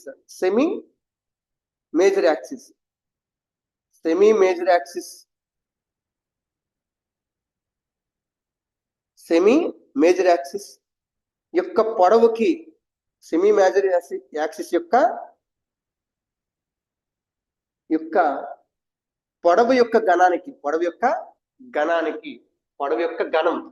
okay, semi major axis యొక్క గణం అనమాట. సింపుల్ గా చెప్పండి, సెమీ మేజర్ యాక్సిస్ యొక్క గణం అని రాసుకోండి, మీకు ఒక కన్ఫ్యూజింగ్ ఉంది. సెమీ మేజర్ యాక్సిస్ యొక్క గణానికి అనులోమానుపాతంలో ఉంటుంది. సెమీ మేజర్ యాక్సిస్ యొక్క గణం అంటే క్యూబ్ కి అనులోమానుపాతంలో ఉంటుంది. ఓకే, ఒక గ్రహం యొక్క పరిభ్రమణ కాలం యొక్క వర్గం దాని కక్ష యొక్క సెమీ మేజర్ అక్షం యొక్క గణానికి అనులోమానుపాతంలో ఉంటుంది. సెమీ మేజర్ యాక్సిస్ యొక్క గణానికి అనులోమానుపాతంలో ఉంటుంది. అంటే ఇక్కడ మీకు చెప్పదలుచుకుంది ఏంటి, సింపుల్ గా చెప్పాలి అంటే సెమీ మేజర్ యాక్సిస్ పెరుగుతున్న కొద్దీ టైం పెరుగుతుంది అని చెప్పడం. ఏంటంటే సెమీ మేజర్ యాక్సిస్ పెరుగుతున్న కొద్దీ టైం పెరగడం. సెమీ మేజర్ యాక్సిస్ అంటే ఏంటో కూడా మీకు డౌట్ వస్తుంది. Major axis semi major axis అంటే ఏం లేదండి, మామూలుగా ఎంత ఎలిప్స్ అయినా కూడా ఈ ఎలిప్స్ ని సాధారణంగా మనం ఒకవేళ అబ్జర్వ్ చేసామనుకోండి, దీనికి ఒక సెంటర్ పాయింట్ లేకపోయినా సరే ఒకే ఒక మైనర్ అక్షం ఒక మేజర్ అక్షం అని చెప్పి రెండు అక్షరాలు ఉంటాయి. మైనర్ అక్షం అంటే ఏంటి, ఇది సన్నంగా ఉన్న దగ్గర ఆ రెండు చివరిని కలిపేది మైనర్ అక్షం. ఓకే, ఇది దూరంగా ఉన్న దగ్గర రెండు చివరిని కలిపేది మేజర్ అక్షం. ఈ మేజర్ అక్షంలో సగం అంటే ఎంత, సెమీ మేజర్ అక్షం అంటే ఎంత, మేజర్ అక్షంలో సగం అంతే. సో దీని యొక్క క్యూబ్ అంటే డిస్టెన్స్, అంటే ఇదే డిస్టెన్స్ అనుకోండి. ఫర్ ఎగ్జాంపుల్ డిస్టెన్స్ యొక్క క్యూబ్ అనుకోండి. టైం అంటే ఏంటి, భూమి సూర్యుని చుట్టూ తిరుగుతుంది, ఎన్ని నెలలు తిరుగుతుంది, 12 నెలలు, లేకపోతే 365 రోజులు, లేకపోతే 1 సంవత్సరం తిరుగుతుంది. దీని యొక్క వర్గానికి ఈ రెండు అనులోమానుపాతంలో ఉంటాయి. అంటే చెప్పడానికి అంటే ఇక్కడ ఆయన పాయింట్ ఏంటంటే ఇది పెరుగుతున్న కొద్దీ ఇది పెరుగుద్ది, అంతే కదా. టీ పెరుగుద్ది అంటే మేజర్ యాక్సిస్ దూరం పెరుగుతున్న కొద్దీ టీ కూడా పెరుగుతూ ఉంటుంది. అది ఎంత పెద్దగా ఉంటే మేజర్ యాక్సిస్ అంత ఎక్కువ కాలం పడుతుంది, కాలం అంతగా పెరిగిపోతుందని చెప్పడం ఆయన యొక్క ఉద్దేశం అనమాట. ఇది కెప్లర్ యొక్క మూడవ గ్రహ గమన నియమం అండి. ఓకే నాన్న ఆన్లైన్. ఓకే, మళ్ళీ ఒకసారి చూడండి, అర్థం అవ్వలేదు అంటే నేను మళ్ళీ రేపు ఒకసారి రివిజన్ చేసినప్పుడు మళ్ళీ ఒకసారి మాట్లాడుతాను. ఓకేనా, అంటే మీకు జస్ట్ అది అర్థం చేసుకోవడానికి టైం పడుతుంది అంతే, ఎందుకంటే కొంచెం కాంప్లికేటెడ్ కాన్సెప్ట్ కాబట్టి. ఓకేనా నానాస్?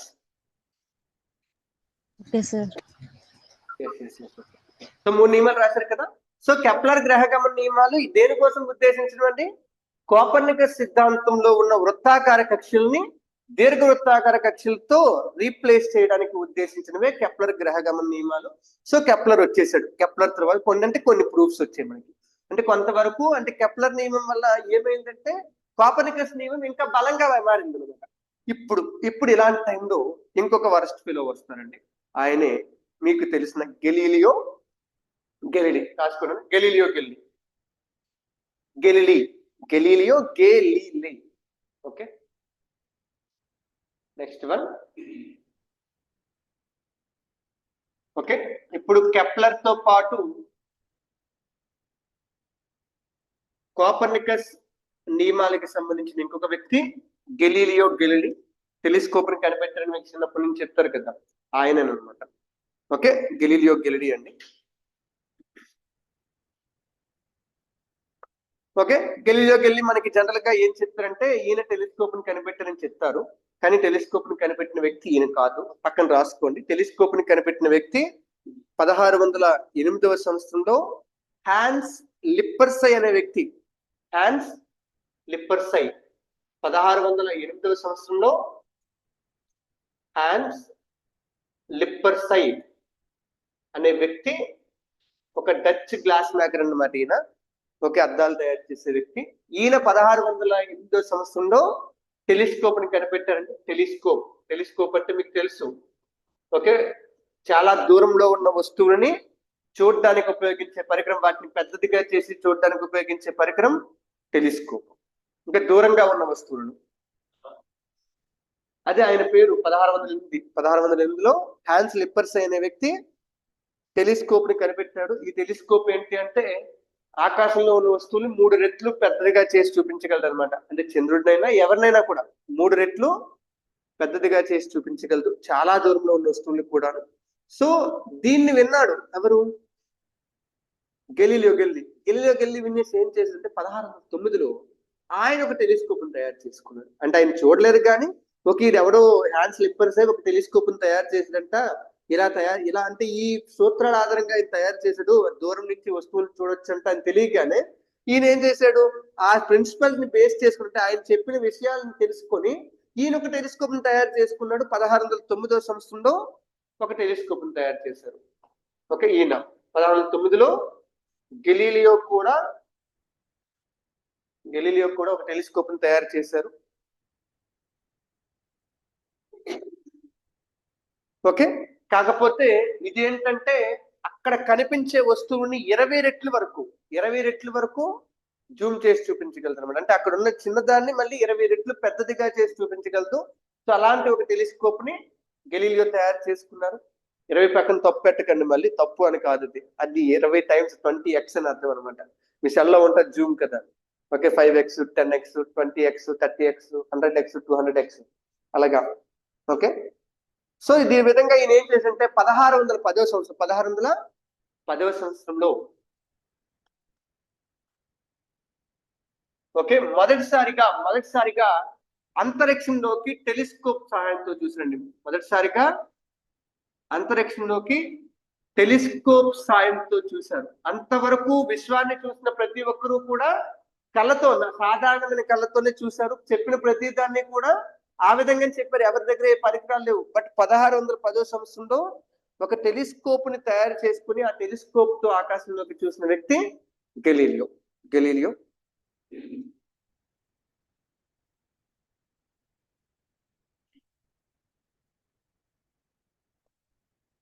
ఓకే, అయితే ఈయన చెప్పిన విషయాలు ఏంటంటే, ఈయన చెప్పిన విషయాలు సూర్యకేంద్రక సిద్ధాంతం కోసం పనికొచ్చారనమాట. ఆయన ఏమి సూర్యకేంద్రక సిద్ధాంతం కోసం పని చేయలేదు, బట్ సూర్యకేంద్రక సిద్ధాంతం కోసం ఆయన చెప్పిన విషయాలు పనికొచ్చాయి. ఏం చెప్పారు ఈయన అని డౌట్ వస్తే, ఒకటి ఫస్ట్ వన్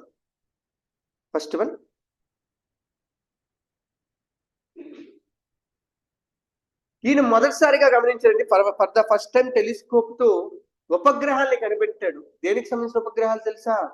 బృహస్పతికి సంబంధించిన ఉపగ్రహాలు కనిపెట్టారు అనమాట. ఓకే, ఒకటో పాయింట్ ఈయన డిస్కవరీలు, ఈయన యొక్క పరిశోధనలు ఏంటి అంటే, ఒకటి ఈయన పరిశోధనలు, ఈయన బృహస్పతి చుట్టూ తిరుగుతున్న ఉపగ్రహాన్ని కనిపెట్టారు.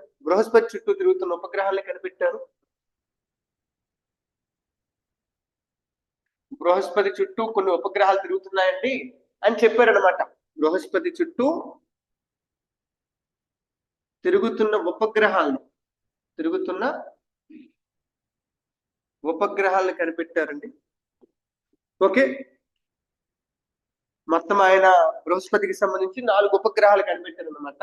ఓకే, 4 పేర్లు కూడా చెప్తాను, రాసుకోండి. 4 ఉపగ్రహాల పేర్లు ఏంటి అంటే, ఒకటి లోయే, ఇంకేం ఆలోచించకండి. ఓకే,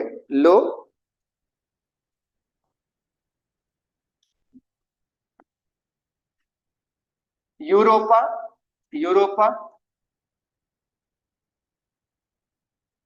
గన్నెమెడ్,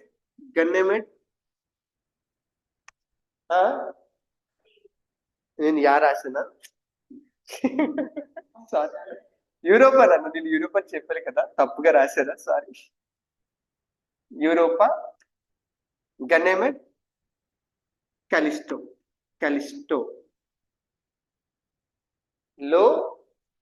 యూరోపా, గన్నెమెడ్, కలిస్టో అని 4 ఉపగ్రహాలు నేను కనిపెట్టాడు. ఏ గ్రహానికంటే, భూమికి కాదు, ఎవరికి కాదండి, గురుడికి కనిపెట్టాడు, బృహస్పతికి కనిపెట్టాడు. ఓకే, సో అందుకని ఇప్పటికీ కూడా ఈ 4ని ఏమంటామంటే గెలీలియన్ ఉపగ్రహాలు అని చెప్పి పిలుస్తాం. ఏంటండి? గెలీలియన్ ఉపగ్రహాలు. ఓకే, వీటినే మనం గెలీలియన్ ఉపగ్రహాలు అని పిలుస్తాం, ఎందుకంటే గెలీలియో కనిపెట్టాడు కాబట్టి. గెలీలియన్ ఉపగ్రహాలు. ఓకే, సో అంటే దీన్ని బట్టి సార్ దీనికి మనకి సంబంధం ఏంటి అంటే, ఒకవేళ భూకేంద్రక సిద్ధాంతమే నిజమై ఉంటే ఏ వస్తువు భూమి చుట్టూ తప్పితే ఇంకా దేని చుట్టూ తిరగకూడదు. కానీ ఇక్కడ ఏమవుతుంది, గురుడు చుట్టూ కూడా, బృహస్పతి చుట్టూ కూడా తిరుగుతున్నాయి కదా, అంటే అర్థం ఏంటి, అవి భూమి చుట్టూ తిరగట్లేదనే కదా అర్థం. సో అంటే మేబీ ఇవేవి కూడా, అంటే ప్రతిదీ కూడా భూమి చుట్టూ తిరగకపోవచ్చు అని చెప్పవచ్చు కదా, ఒక పాయింట్. సో ఒకటోది పాయింట్. రెండో పాయింట్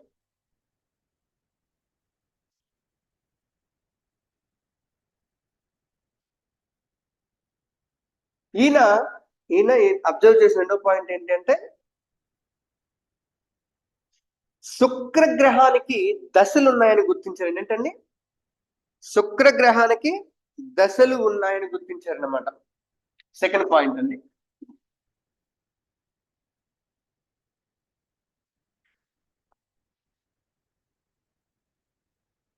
శుక్రగ్రహానికి వివిధ దశలు ఉన్నాయి అని గుర్తించారు. దశ అంటే ఫేజెస్ అన్నమాట. ఫేజ్ అంటే ఏం లేదు, మనకి చంద్రుడు ఉన్నాడు, చంద్రుడు మనకి నెలంతా ఒకలా కనిపిస్తాడా? కాదు. ఒకరోజు అమావాస్య నుంచి అలా పెరుగుతూ ఉంటాడు. పౌర్ణమి వచ్చేటప్పటికి పెద్దోడు అవుతాడు. ఓకే, మళ్ళీ పౌర్ణమి నుంచి చిన్నోడు అయిపోతుంటాడు. మళ్ళీ అమావాస్యకి వెళ్ళినప్పటికీ పోతాడు, ఎక్కడికో తెలియదు. మళ్ళీ అమావాస్య నుంచి మళ్ళీ మొదలు పెడితే పౌర్ణమి పెరుగుతాడు, మళ్ళీ తగ్గుతుంటాడు. వీటిని మనం ఏమంటాం? చంద్రుడి యొక్క దశలు అనమాట. పౌర్ణమి ఒకటి, అమావాస్య ఒకటి, మధ్యలో ఉండేవి ఇవన్నీ దశలు అనమాట. అలాంటి దశలు శుక్రుడికి కూడా ఉన్నాయండి. ఎందుకండి? శుక్రుడికి కూడా ఉన్నాయి. సో శుక్రుడు కూడా ఖచ్చితంగా ఇవన్నీ చేస్తున్నాడు అని చెప్తున్నారండి. అయితే ఇప్పుడు ఒకవేళ శుక్రుడికి దశలన్నీ ఉన్నాయంటే శుక్రుడు మామూలుగా నార్మల్ వాడైతే ఎప్పుడు ఒకేలా కనిపించాలి. ఎందుకు అలా కనిపిస్తున్నాడు? దానికి భూకేంద్రక సిద్ధాంతంతో నువ్వు దాన్ని ఎక్స్ప్లెయిన్ చేయలేవు. దానికి ఖచ్చితంగా సూర్యకేంద్రక సిద్ధాంతంతోనే అవుద్ది. అంటే కొన్నిసార్లు అంటే ఇప్పుడు మనకి చంద్రుడు ఉన్నాడండి. చంద్రుడు మనకి పౌర్ణమి రోజు పూర్తిగా ఎందుకు కనిపిస్తున్నాడు, మిగతా రోజుల్లో పూర్తిగా ఎందుకు కనిపించట్లేదు? పౌర్ణమి రోజు పూర్తిగా ఎందుకు కనిపిస్తున్నాడు, మిగతా రోజుల్లో ఎందుకు కనిపించట్లేదు? అమావాస్య రోజు పూర్తిగా ఎందుకు కనిపించట్లేదు?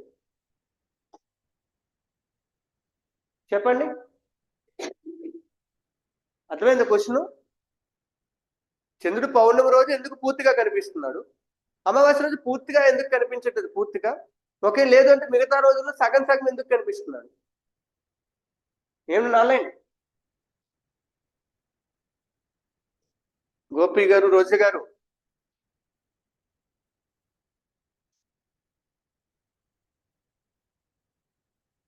వినిపిస్తుందా?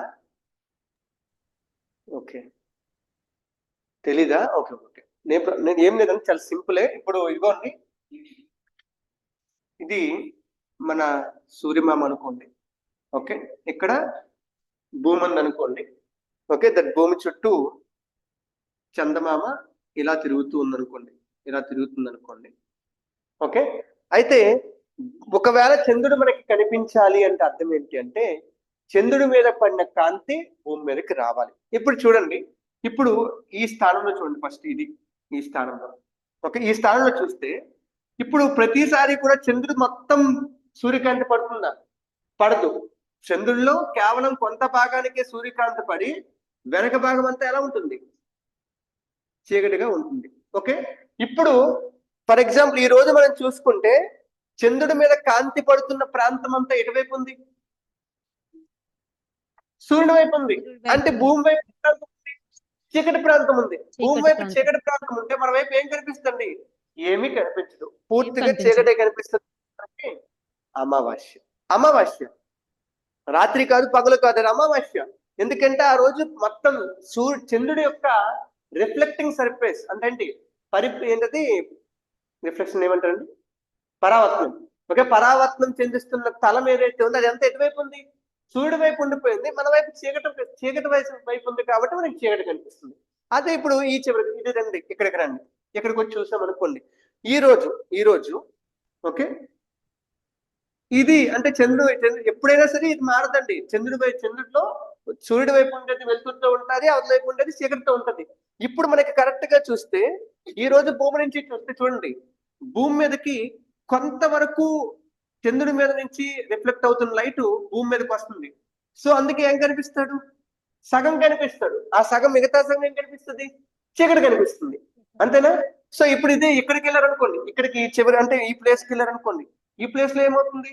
ఈ ప్లేస్ లో పూర్తిగా చీకటిగా ఉండేది భూమికి అవతల వైపు ఉండిపోయింది. భూమి వైపు ఏం కనిపిస్తుంది? పూర్తిగా పరావర్తనం చెందుతున్న సర్ఫేస్ ఏదైతుందో అది మన వైపు ఉందన్నమాట. ఓకే, దానివల్ల ఏమవుతుంది? ఈ రోజు చంద్రుడు మనకి పూర్తిగా కనిపిస్తాడు. అంటే ఇక్కడ మారుతుందంటే ఏంటి అర్థమవుతుంది క్లియర్ గా? సో అంటే దీన్నే మనం ఏమంటామంటే చంద్రుడి యొక్క దశలు అని చెప్తాం, చంద్రుడి యొక్క దశలు అని చెప్పి పిలుస్తాం. ఓకే, అంటే చంద్రుడు మనకి నెలంతా ఒకేలా కనిపించకపోవడానికి కారణం ఇదే. సింపుల్ గా చెప్పండి, ఇదిగోండి ఇక్కడ కూడా ఒకవేళ ఇదిగోండి యువత వైపు అంతా చీకటి, యువత వైపు మాత్రమే వెలుగుంది. ఓకే, ఈ వెలుగున్న ప్రాంతంలో కొంత భాగం మళ్ళీ మనకి కనిపిస్తుంది కాబట్టి చంద్రుడు సగం కనిపిస్తాడు. ఒక అది మిగతా రోజులు బట్టి మారుతూ ఉంటుంది, అలా పెరుగుతూ తగ్గుతూ ఉంటది అనమాట. ఓకే, సో ఈ విధంగా చంద్రుడికి దశలు ఉన్నాయి. అలాంటి దశలే మనకి శుక్రుడికి కూడా ఉన్నాయి. ఏంటండి? శుక్రుడు అంటే మనం మిగతా నక్షత్రాలు అంతగా గమనించలేకపోవచ్చు, కానీ శుక్రుడు మనకి చాలా పెద్దగా వెలుగుతూ కనిపిస్తాడు. ఎందుకంటే చాలా దగ్గరలో ఉన్నాడు కాబట్టి వెలుగుతూ చాలా పెద్దగా కనిపిస్తాడు. ఎంతలా అంటే మనం దాన్ని మార్నింగ్ అండ్ ఈవినింగ్ స్టార్ అని కూడా పిలుస్తాం. అంటే ఏంటి? సాయంత్రపు మరియు ఉదయపు నక్షత్రం అని చెప్పి పిలుస్తాం. అంటే అంతలా వెలుగుతుంటది. ఆకాశంలో మనం చూసేవన్నీ నక్షత్రాలే కాకపోవచ్చు, అందులో ఒక పెద్దగా మెరుస్తూ కనిపించేది ఎవరు? శుక్రుడు. రెండో గ్రహమైన శుక్రుడు మనకు కనిపిస్తూ ఉంటుంది అనమాట.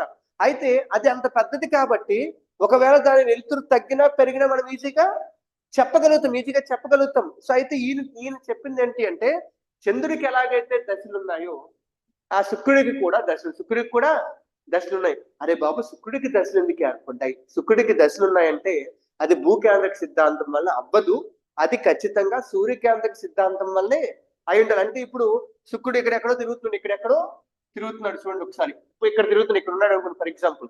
ఇక్కడ తిరుగుతున్నప్పుడు శుక్రుడిలో కూడా ఖచ్చితంగా చీకటి ప్రాంతం ఉంటుంది, అలాగే వెళ్తున్న ప్రాంతం ఉంటుంది. అంతనే కాదు, ఓకే. ఇప్పుడు శుక్రుడిని చూసినప్పుడు ఒకవేళ మనకి ఇప్పుడు ఈ పొజిషన్ లో ఉంటే, ఓకే, ఇప్పుడు ఇటువైపు సగం లైటింగ్ వస్తుంది. సో భూమికి సగం ముక్క మాత్రమే కనిపిస్తుంది, మిగతా సగం ముక్క కనిపించదు.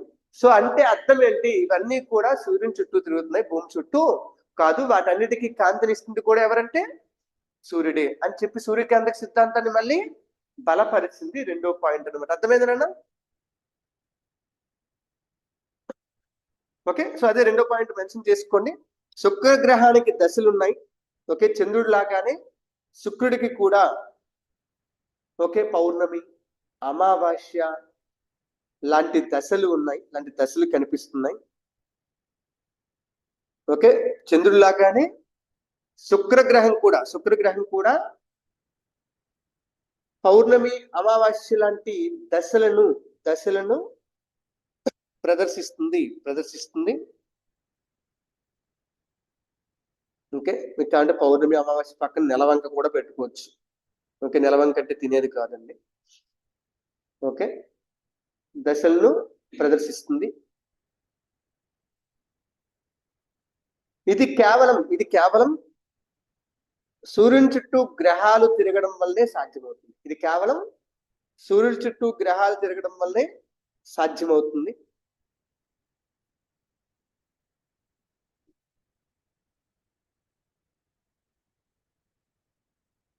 ఓకే.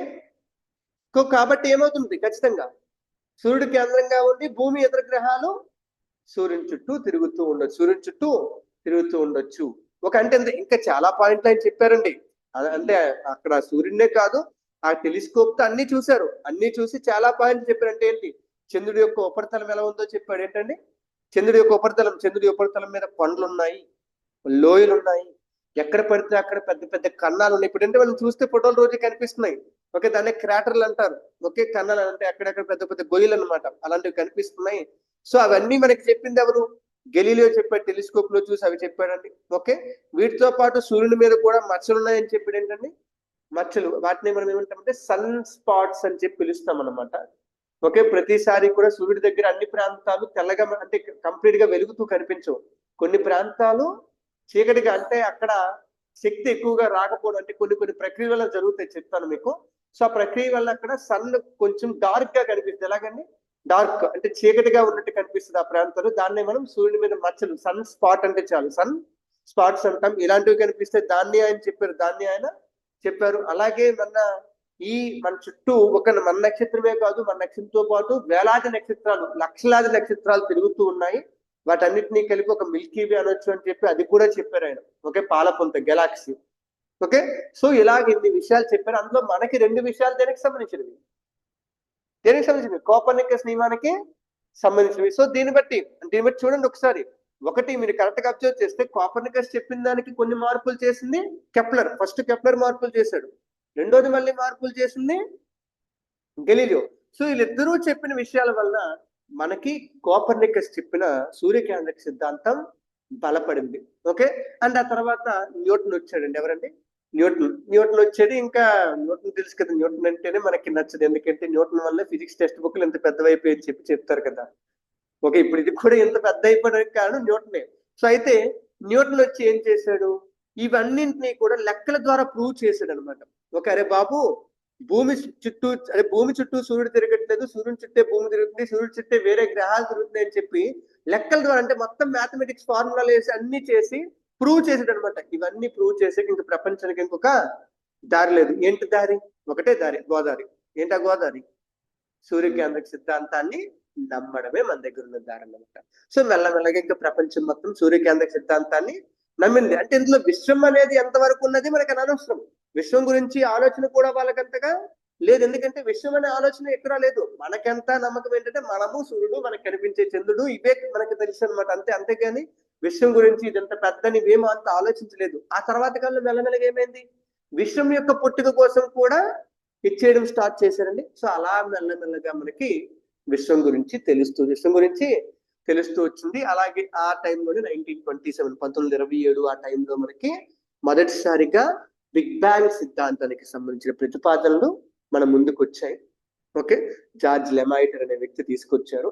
ఓకే, దాన్ని ఎడ్విన్ హబుల్ అనే ఆయన కూడా అదే పాయింట్ చెప్తే 2 పాయింట్తో కలిపి మనం ఇప్పుడు బిగ్ బ్యాంగ్ సిద్ధాంతంగా చదువుకుంటున్నాం.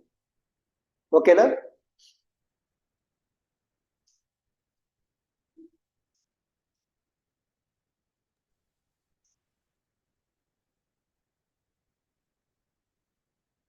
ఏమన్నా ఆన్లైన్ అర్థమైనట్టేనా?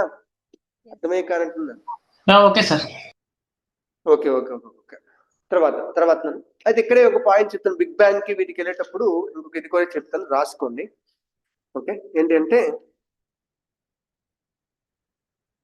నక్షత్ర మండలాలు, నక్షత్ర సమూహాలు, నక్షత్ర మండలాలు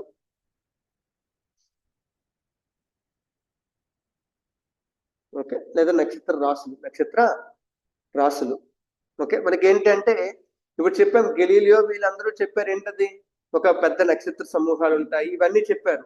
కానీ అంతకు ముందు మనకి నక్షత్రాలు ఇన్ని ఉన్నాయి, ఇన్ని సమూహాలు ఉంటాయి, ఇవేమీ కూడా మనకి తెలియదు. అయితే మనకి తెలియదు కానీ మనం ఏం చేసామంటే ఆకాశంలో, ఈ గ్రీకులకి ఏం పని పాటలేదు, రాత్రి పడుకున్నప్పుడు అలా ఆకాశంలోకి చూస్తూ నక్షత్రాలు కనిపిస్తూ ఉంటే ఆ నక్షత్రాలన్నింటినీ, అక్కడేమో ఒక 4 నక్షత్రాలు కనిపిస్తే ఒక ఈ 4 నక్షత్రాలకి 5 నక్షత్రాలకి ఒక షేప్ లాగా కలిపేసి దానికి ఒక రాశి అని చెప్పి పేరు పెట్టి నాకు ఇక్కడ దొరికింది. నేను దొరికితే నేను ఏం చేశాను, నాకు ఇది కుక్కలాగా అనిపించింది, లేదా పందిలాగా అనిపించింది, ఒక పంది అని చెప్పి, అంటే ఒక పిగ్ అని చెప్పి, ఇలాగా పేర్లు పెట్టుకొని కొన్ని నక్షత్ర రాసుల్ని ఏర్పరచుకున్నారు. ఏంటండి, పూర్వీకులు కొన్ని నక్షత్ర రాసుల్ని ఏర్పరచుకున్నారండి. ఓకే, ఇప్పుడు అవి మనకి లేవు. ఇప్పుడు మనకి అవి ఒరిజినల్ గా కావసలు, అవన్నీ కూడా వేరే, అసలు అవి లేనివి అన్నమాట. కానీ ఇప్పటికీ కూడా మనం ఆ రాసుల్ని ఫాలో అవుతూ ఉన్నాం. ఆ రాసుల్ని ఆధారంగా చేసుకుని మనం పూర్తిగా జ్యోతిష శాస్త్రం అంతా కూడా అభివృద్ధి చేసాం. అసలు అవే లేవు. అంటే మనకి ఆకాశంలో కనిపిస్తున్న నక్షత్రాలు అవి ఎక్కడైనా అయి ఉండొచ్చు. కానీ నువ్వేం చేసావు, ఒక 5 నక్షత్రాలు కనిపిస్తున్నాయి, ఇలా కనిపిస్తున్నాయి ఒకటి. ఓకే, ఏంటది, ఇలా కనిపిస్తే దీన్ని కలిపేసి ఇది చేప షేప్ లో ఉంది అని చెప్పి దీనికి ఒక రాశి, మీనరాశి. ఓకే, లేకపోతే ఇంకోటి కనిపిస్తుంటే వృశ్చికం, లేకపోతే ధనుస్సు. ఓకే, ఇలాగా మనకి కనిపించే నక్షత్రాలకు ఒక షేపులు నాలే పెట్టేసి ఒక షేపుల్లో వచ్చి మనకి నక్షత్ర మండలాలు అని చెప్పి, నక్షత్ర రాసులు అని చెప్పి పేర్లు పెట్టుకున్నారు అనమాట. సో అలా మనకి నక్షత్ర రాసులు అనేవి పుట్టుకొచ్చి, నక్షత్ర సమూహాలు లేదా నక్షత్ర రాసులు అనేవి పుట్టుకొచ్చాయండి. ఓకే, ఈ ప్రస్తుతం ఈ నక్షత్ర రాసుల్ని మనం యాక్సెప్ట్ చేయట్లేదు అనుకోవడానికి లేదు. ఎందుకంటే అంతర్జాతీయ ఖగోళ సమాఖ్య ఇప్పటికీ కూడా ఈ నక్షత్ర రాసుల్ని గుర్తిస్తుంది, అఫీషియల్ గా గుర్తిస్తుందండి, రాసుకోండి. ఓకే, అంతర్జాతీయ ఖగోళ సమాఖ్య ఇంటర్నేషనల్ ఆస్ట్రోనామికల్ యూనియన్ ధ్రువ నక్షత్రం. ఓకే, ఇంటర్నేషనల్ ఆస్ట్రోనామికల్ యూనియన్ లేదా అంతర్జాతీయ ఖగోళ సమాఖ్య మొత్తం 88 నక్షత్ర రాసులను, మొత్తం 88 నక్షత్ర రాసులను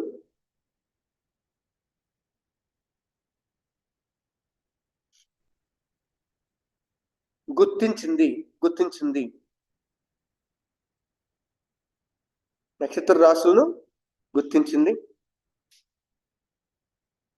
ఓకే, ఈ నక్షత్ర రాసులు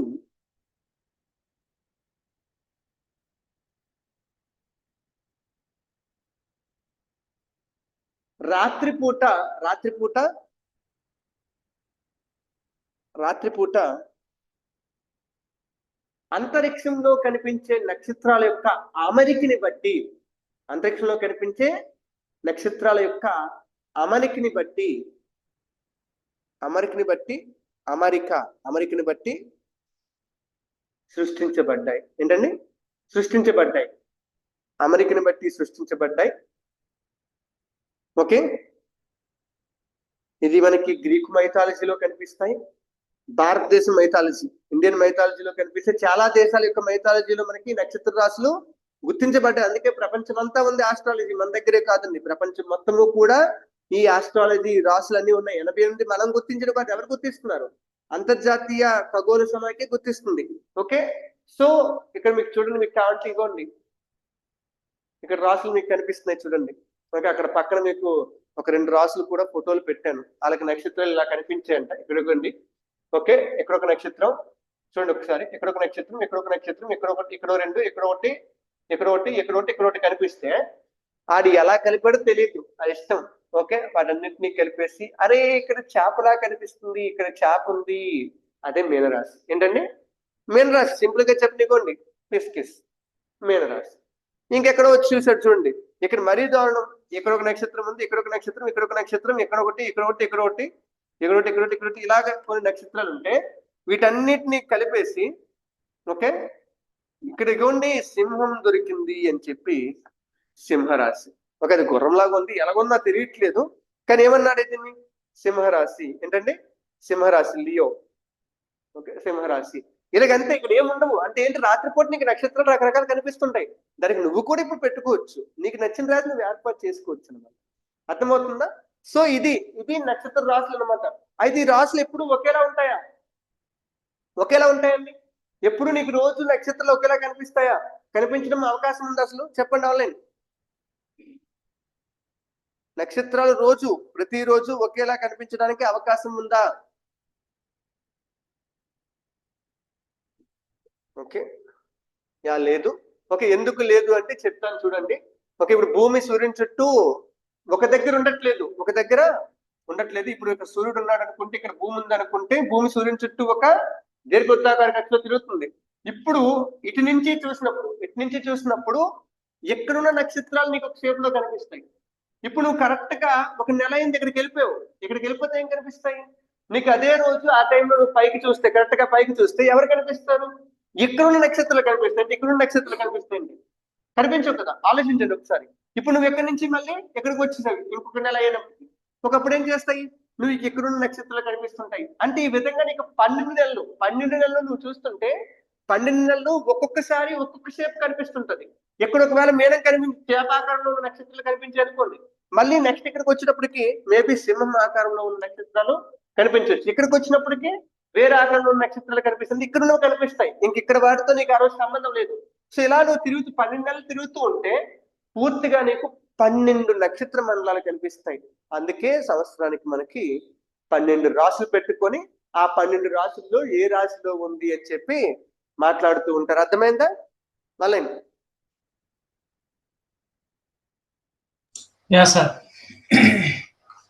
ఇదిగోండి,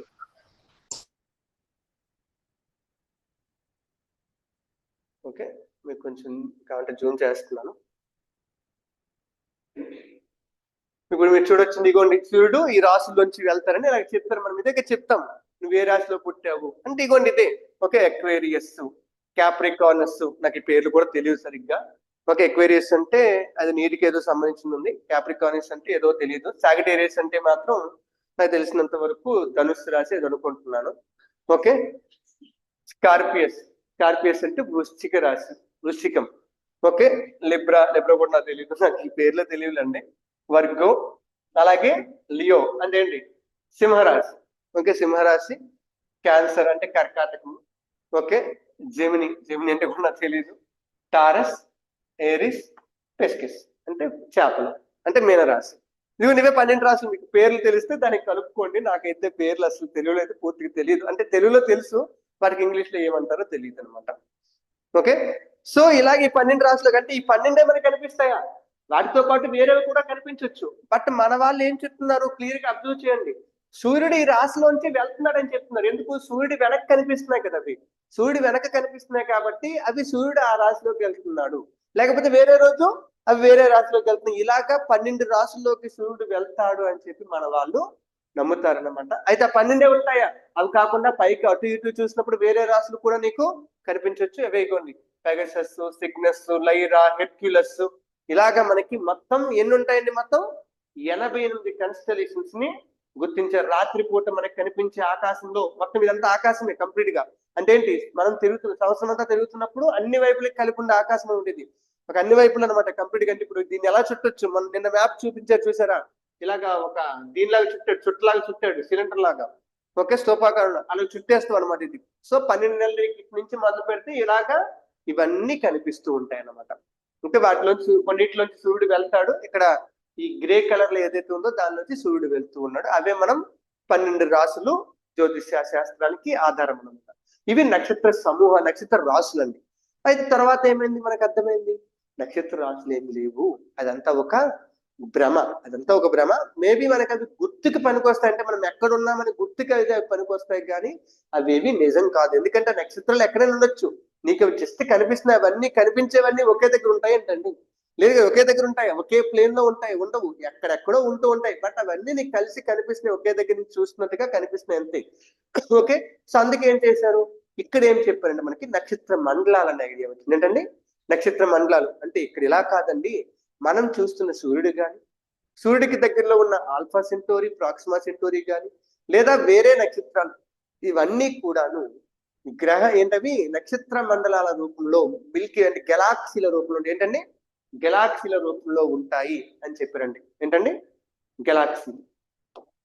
గెలాక్సీ ఇక్కడ మెన్షన్ చేసుకోండి. నక్షత్ర మండలం, నక్షత్ర మండలం,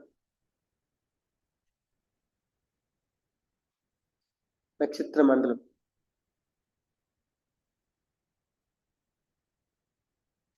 ఓకే, నక్షత్ర మండలం ఏంటి అంటే సూర్యుడు మరియు ఇతర నక్షత్రాలు, సూర్యుడు మరియు ఇతర నక్షత్రాలు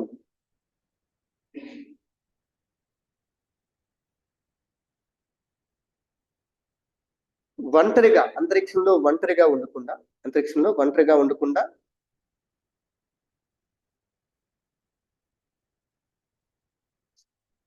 కొన్ని నక్షత్రాలు, కొన్ని బిలియన్ల కొద్ది నక్షత్రాలు, కొన్ని బిలియన్ల కొద్ది నక్షత్రాలు, బిలియన్ల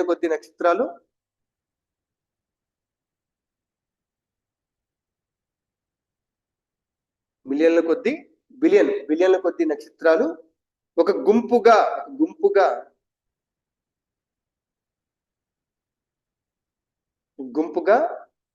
అక్కడ రాయకండి, కలిసి ఉంటాయండి జనరల్ గా. అయితే ఏ శక్తి వల్ల కలిసి ఉంటాయండి? ఏ శక్తి వల్ల కలిసి ఉండొచ్చని చెప్పాను? చెప్పండి, నేను చెప్పాను కదా, గెలాక్సీలని పట్టి ఉంచుతున్న శక్తి ఏ పదార్థం నుంచి వచ్చిందని చెప్పాను? కృష్ణ పదార్థం ఉంది, అది కనిపించట్లేదు. కృష్ణ పదార్థం ఉంది, మనకు కనిపించట్లేదు, దానికి గురుత్వాకర్షణ శక్తి ఉందని చెప్తున్నాం కదా, అదే మెన్షన్ చేసుకోండి, రాసుకుని కంటిన్యూస్ గా. ఓకే, కృష్ణ పదార్థం యొక్క కంటిన్యూషన్, కృష్ణ పదార్థం యొక్క గురుత్వాకర్షణ శక్తి వలన ఒక గుంపుగా ఏర్పడి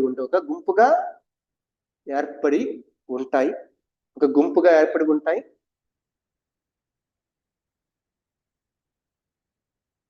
ఓకే, దాన్ని మనం ఏమంటామండి? నక్షత్ర మండలం లేదా గెలాక్సీ అని పిలుస్తాం. దాన్ని మనం నక్షత్ర మండలం లేదా గెలాక్సీ అని పిలుస్తాం. ఓకే, నక్షత్ర మండలంలో సూర్యుడు మరియు ఇతర నక్షత్రాలు అంతరిక్షంలో ఒంటరిగా ఉండకుండా కొన్ని బిలియన్ల కొద్ది నక్షత్రాలు ఒక గుంపుగా కృష్ణ పదార్థం యొక్క గురుత్వాకర్షణ శక్తి వలన ఉంటాయి. ఒక గుంపుగా ముందే చెప్పానా? మళ్ళీ గుంపుగా రాయక్కర్లేదా? ఓకే, అక్కడ ముందు గుంపు తీసేస్తే సరిపోయేదిలేండి. ఓకే, కొన్ని బిలియన్ల కొద్ది నక్షత్రాలు కృష్ణ పదార్థం యొక్క గురుత్వాకర్షణ శక్తి వలన ఒక గుంపుగా ఏర్పడి ఉంటాయి. దాన్నే మనం నక్షత్ర మండలం లేదా గెలాక్సీ అని పిలుస్తాం, గెలాక్సీ అని పిలుస్తాం. ఓకే, మన భూమి ఉన్న మన సూర్య కుటుంబం ఉన్న గెలాక్సీ. ఓకే, ఎవరు? పాలపుంత. మన సూర్య కుటుంబం ఉన్న గెలాక్సీ పాలపుంత లేదా మిల్కీ వే. మిల్కీ వే. మన సూర్య కుటుంబం ఉన్న పాలపుంత ఏంటండి? మిల్కీ వే. మిల్కీ వే అనే పాలపుంతలో ఉన్నాం మనం. మిల్కీ వే లేదా ఆకాశగంగా లేదా పాలపుంత, సింపుల్ గా పాలపుంత అంటామండి. ఓకే, అయితే మామూలుగా గెలాక్సీలన్నీ ఒకేలాగా ఉంటాయి అనుకుంటారు. గెలాక్సీలు మళ్ళీ 3 రకాలుగా ఉంటాయి, రాసుకోండి. ఓకే, గెలాక్సీలు 3 రకాలండి. ఒకటి స్పైరల్ గెలాక్సీ. స్పైరల్ రాయండి బ్రాకెట్ లో. సర్పిలాకార గెలాక్సీ, సర్పిలాకార నక్షత్ర మండలం, సర్పిలాకార నక్షత్ర మండలం, సర్పిలాకార. స్పైరల్. స్పైరల్ అంటే ఇక్కడ కేంద్రం నుంచి ఇలాగా మనకి భూచక్రం ఉంటుంది చూడండి. ఒక భూచక్రం ఇలాగ వస్తుంది కదా, అలాగే సెంటర్ నుంచి కొన్ని చేతుల్లాగా బయటికి విస్తరించున్నాడు. కొన్ని చేతుల్లాగా బయటికి విస్తరించుంటే ఇక్కడ చూడండి, ఇది ఎగ్జాంపుల్. ఓకే, దీని నుంచి మొత్తం అన్ని వైపులకి కూడా కొన్ని చేతుల్లాగా విస్తరించున్నాయి. కనిపిస్తుందా ఏమన్నా ఆన్లైన్? ఓకే, ఇదేంటండి? ఒకటి సర్పిలాకార గెలాక్సీ ఒకటి. రెండోది దీర్ఘవృత్తాకార గెలాక్సీ, ఎలిప్టికల్ గెలాక్సీ. దీర్ఘవృత్తాకార గెలాక్సీ, దీర్ఘవృత్తాకార నక్షత్ర మండలం. మూడోది అసలు ఎలాంటి షేపు లేని క్రమరహిత నక్షత్ర మండలం. దానికంటూ ఒక షేప్ ఉండదు, అన్ని ఒకేలా షేప్ ఉండాలని లేదండి. ఓకే, దీర్ఘవృత్తాకార నక్షత్ర మండలం అంటే ఎలా ఉంది? సాగదీసినట్టుగా దీర్ఘవృత్తం షేప్ లో ఉంటుంది. ఓకే,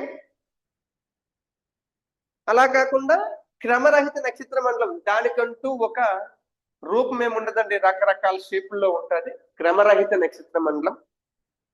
ఓకే, ఇప్పుడు చెప్పండి, పాలపుంత అనేది ఇందులో ఏ వర్గానికి చెందిందండి? పాలపుంత ఇందులో ఏ వర్గానికి చెందింది? చూసారు కదా పాలపుంత ఫోటో. స్పైరల్. సర్పిలాకార గెలాక్సీ. ఇదిగోండి స్పైరల్ గెలాక్సీ కదా, రాసుకోండి. ఓకే, పాలపుంత ఒక సర్పిలాకార గెలాక్సీ అండి. సర్పిలాకార నక్షత్ర మండలం మన పాలపుంత.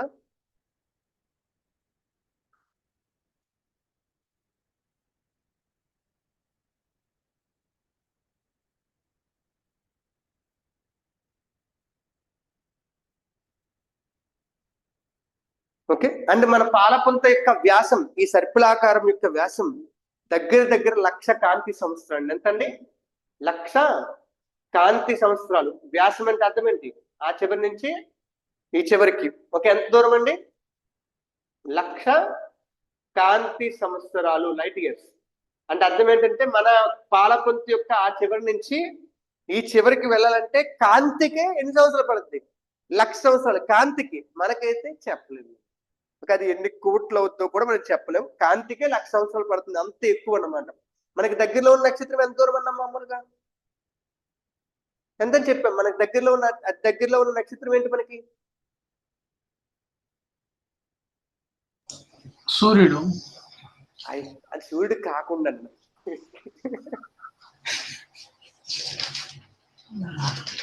సూర్యుడికి దగ్గరలో ఉన్న నక్షత్రం ఏమని చెప్పండి? Suntory, Proxima Suntory.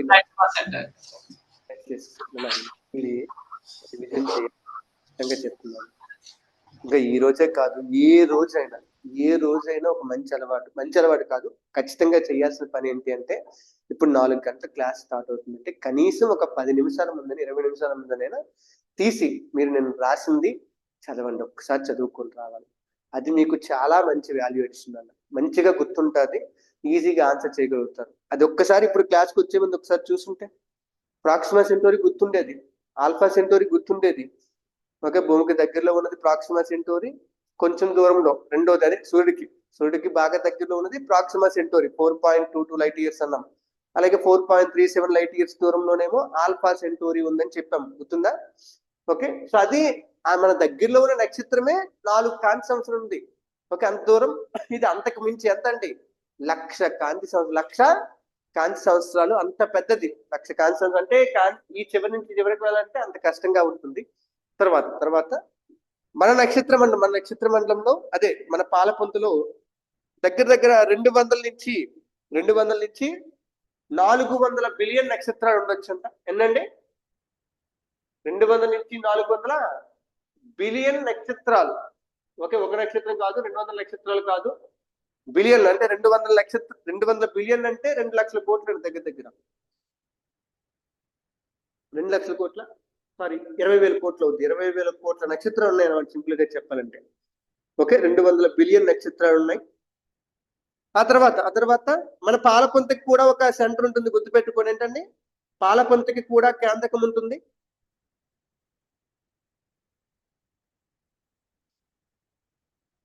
ఓకే, మన పాలపుంత యొక్క కేంద్రంలో ఒక పెద్ద కృష్ణ బిలం ఉందండి. ఏంటండి?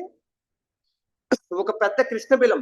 ఓకే, అంటే ఇప్పుడు ఎలాగైతే సౌర కుటుంబానికి సెంటర్లో ఎవరున్నారు? కేంద్రంలో సూర్యుడు ఉన్నాడు. అలాగే ఇప్పుడు ఈ పాలపుంత యొక్క కేంద్రంలో కూడా మనకి ఒక పెద్ద కృష్ణ బిలం ఉందండి. కృష్ణ బిలం అంటే ఖచ్చితంగా నక్షత్రం నుంచే ఏర్పడి ఉండాలి ఖచ్చితంగా. సో ఆ కృష్ణ బిలం పేరేంటి అంటే సాగిటేరియస్. ఏ స్టార్ అని పిలువబడే, స్టార్ సింబల్ పెట్టుకోకర్లేదు. అంటే మీరు మళ్ళీ ఎలా చదువుతారు? స్టార్ అన్నాను కదా ఇంపార్టెంట్ అనుకుంటారు. అది కాదు, ఏ స్టార్ అన్నమాట. సాగిటేరియస్ ఏ స్టార్ అని ఒక కృష్ణ బిలం, బ్లాక్ హోల్ అనమాట. కృష్ణ బిలం అంటే అర్థం ఏంటండి? Black hole. ఒక బ్లాక్ హోల్ మనకి మన పాలపుంత యొక్క సెంటర్ లో, మన పాలపుంత యొక్క సెంటర్ లో ఉంది.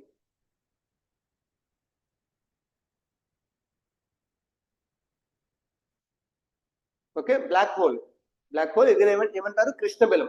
కృష్ణ బిలం ఉంది సెంటర్ లో. ఇప్పుడు కరెక్ట్ గా చెప్పండి, సూర్యుడు ఏం చేస్తున్నాడు? ఆ కృష్ణ బిలం చుట్టూ తిరుగుతున్నాడు అనమాట. ఓకే, అంటే సూర్యుడు కూడా విశ్వంలో స్టేబుల్ గా ఉన్నాడు ఒక దగ్గర లేడు. సూర్యుడు కూడా పాలపుంత యొక్క కేంద్రం చుట్టూ తిరుగుతూ ఉన్నాడు. అండ్ ఈ పాలపుంతకి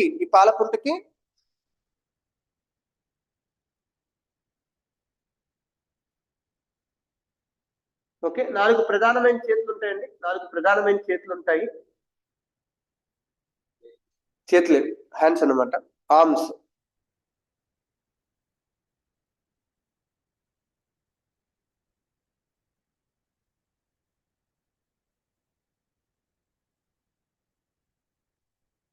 ఓకే,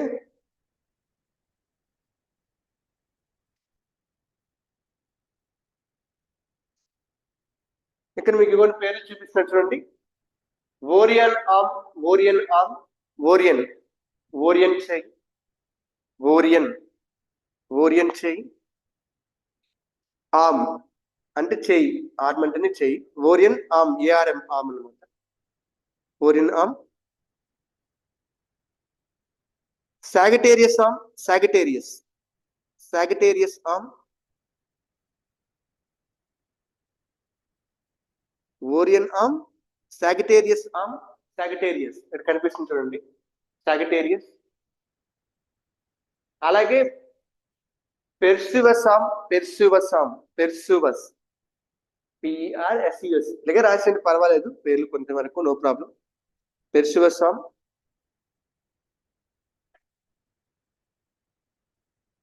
అలాగే నార్మా ఆర్మ్, నార్మా కింద వైపు ఉంటుంది. Norma arm. ఇవి కాకుండా ఇంకా చేతులు చాలా ఉన్నాయండి, ఒకటి కాదు. ఎందుకంటే స్పైరల్ మనకి ఎన్ని కనిపిస్తున్నాయి? ఓకే, మీరు కరెక్ట్ గా అబ్జర్వ్ చేయాలి. కానీ ఇది ఒకటి కనిపిస్తుంది మెయిన్లీ, ఇది ఒకటి కనిపిస్తుంది, ఇది ఒకటి కనిపిస్తుంది, ఇది ఒకటి కనిపిస్తుంది, మళ్ళీ ఇది ఒకటి కనిపిస్తుంది, మళ్ళీ ఇది ఒకటి కనిపిస్తుంది. చూడండి ఒకసారి ఎన్ని. ఓకే, లేదు అంటే ఇవ్వండి, ఇవన్నీ కూడా చేతులే కదా. ఇవన్నీ ఆర్మ్స్, స్పైరల్ గెలాక్సీ కాబట్టి. ఓకే, సో అందులో మెయిన్ ఆర్మ్స్ మనం ఏం చెప్పామండి?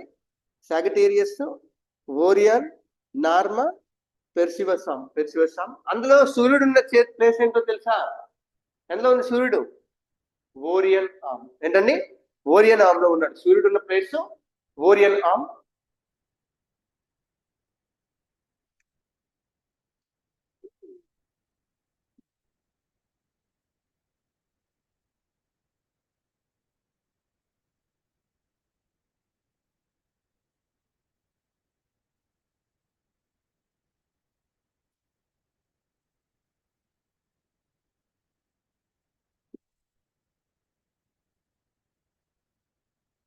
ఓకేనా? అర్థమైందా? సూర్య కుటుంబం మిల్కీ వేలో ఉందని తెలుసు.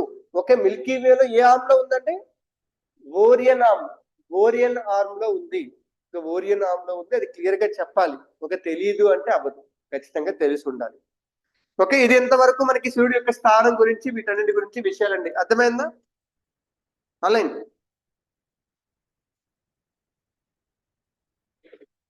ఏమన్నా?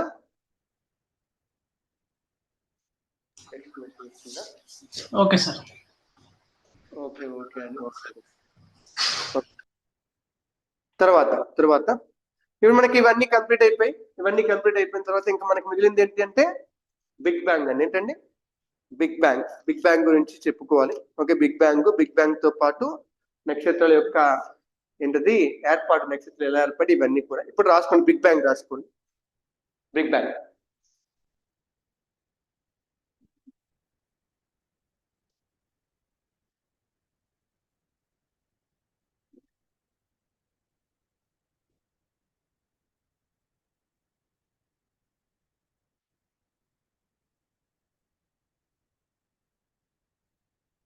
బిగ్ బ్యాంగ్ సిద్ధాంతం. బిగ్ బ్యాంగ్ సిద్ధాంతం. ఓకే, సో బిగ్ బ్యాంగ్ మనకి ఏంటి అంటే చూడండి అన్న, 1920ల వరకు కూడా, 1920ల వరకు కూడా మనకి విశ్వానికి సంబంధించి రకరకాల సిద్ధాంతాలు వచ్చాయి. ఓకే, అందులో ఒక సిద్ధాంతం ఉంది, నిరంతర సృష్టి సిద్ధాంతం అని నేను చెప్తాను అది. ఓకే, అది కాకుండా ఇప్పుడు అది అవన్నీ ఫెయిల్ అయిపోయినమాట, అవన్నీ అబద్ధం, అవన్నీ కరెక్ట్ కాదని చెప్పి అందరూ అనుకుని లాస్ట్ కి మనకి ఈ బిగ్ బ్యాంగ్ సిద్ధాంతం దగ్గర వచ్చి ఆగారన్నమాట. దీన్ని నమ్ముతున్నారు ప్రపంచ దేశాలన్నీ కూడా. ఓకే, సో ఏంటి ఆ బిగ్ బ్యాంగ్ సిద్ధాంతం? దీన్ని రాసుకోండి, దీన్నే మహా విస్ఫోటన సిద్ధాంతం అని చెప్తారండి. మహా విస్ఫోటన సిద్ధాంతం.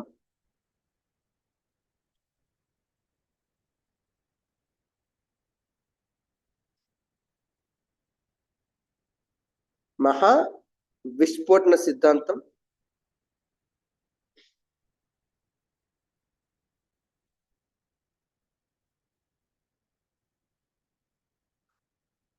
ఓకే, సో ఈ మహా విస్ఫోటన సిద్ధాంతం మనకి 1920లో వచ్చిన, 1920లో వచ్చిందనమాట. అంటే దీని ప్రకారం మనకి ఏంటంటే బిగ్ బ్యాంగ్ సిద్ధాంతం ప్రకారం మొత్తం మనం చూస్తున్న విశ్వం అంతా, మొత్తం మనం ఇప్పుడు చూస్తున్న విశ్వం అంతా కూడా ఒక చిన్న బిందువు నుంచి ఏర్పడి ఇంత పెద్దగా మారింది అనేదే మహా విస్ఫోటన సిద్ధాంతం యొక్క ప్రధానమైన అంశం. అంటే ఇప్పుడు ఏంటి మనం చూడండి, ఇప్పుడు మనమే ఉన్నాం. ఓకే, మనం ఇంత పెద్ద మనిషి అవ్వచ్చు. మన జర్నీ ఎలా స్టార్ట్ అయ్యింది? ఒక చిన్న కణం, అంటే ఒక అండం నుంచి, అండం ద్వారా పిండం మారి అక్కడి నుంచే మొదలైంది కదా. ఒక పెద్ద చెట్టు ఒక విత్తనం నుంచే కదా వచ్చింది. ఎంత పెద్ద జంతువు, ఎంత పెద్ద డైనోసార్ అయినా కూడాను ఒక చిన్న అండం నుంచే కదా వచ్చి ఉంటుంది, ఇంకెలా వచ్చి ఉండదు కదా. అంటే ఏంటి అర్థం ఏంటి? అది ఏదైనా కూడా, ఏ సృష్టి అయినా కూడా చిన్న బిందువు నుంచి, చిన్న దగ్గర నుంచే స్టార్ట్ అయ్యి పెద్దగా పెరుగుతుంది అనేది మనం తెలిసింది, ఎక్కడైనా నిజంగా చూస్తున్నాం.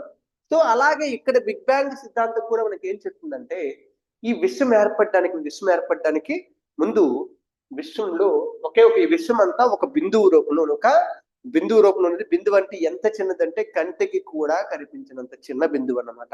ఓకే, ఆ చిన్న బిందువుగా ఉన్న విశ్వం ఒక్కసారిగా విశ్వం అంటే చెప్పాలంటే నానో స్కేల్ అనుకోవచ్చు దాన్ని. ఒక అంత చిన్నది కాస్త పెద్దదిగా ఒక్కసారిగా ఒక పెద్ద విస్ఫోటనం జరిగి, ఒక బాంబు ఎక్స్ప్లోడ్ అవ్వగానే, ఒక బాంబు విస్ఫోటనం జరగగానే ఏమవుతుంది, అక్కడి నుంచి దాని నుంచి ఆ తరంగాలు, శక్తి తరంగాలు అన్ని వైపులకి వెళ్ళిపోతే చూసారా? ఒక భూకంపం దాకా అక్కడి నుంచి అన్ని వైపులకి వెళ్ళిపోతుంటాయి కదా. అలాగే ఇక్కడి నుంచి అన్ని వైపులకి ఆ విశ్వం వ్యాప్తి చెంది అంత చిన్న విశ్వం కాస్త మనం చూస్తున్న విశ్వంగా మారింది అని చెప్పేదే ఈ బిగ్ బ్యాంగ్ సిద్ధాంతం, మహా విస్ఫోటన సిద్ధాంతం. సో ఫస్ట్ దీన్ని ఎవరు ప్రతిపాదించారు ఏంటని చెప్తాం, రాసుకోండి. ఓకే, ఈ మహా విస్ఫోటన సిద్ధాంతం, ఓకే, మహా విస్ఫోటన సిద్ధాంతానికి ఆద్యుడు ఎవరు అంటే 1927వ సంవత్సరంలో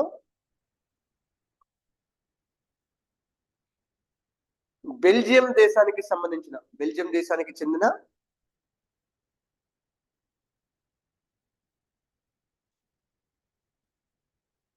జార్జ్ లెమైటర్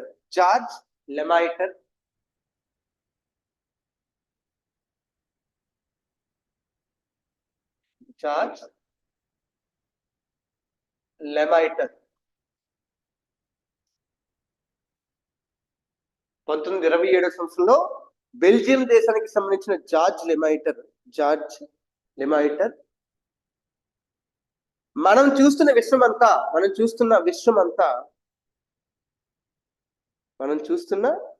విశ్వమంతా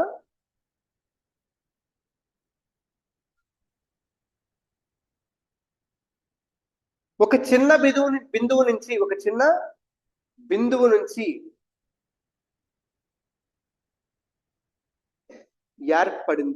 ఏర్పడింది ఒక చిన్న బిందువు నుంచి ఏర్పడింది అని ప్రతిపాదించారు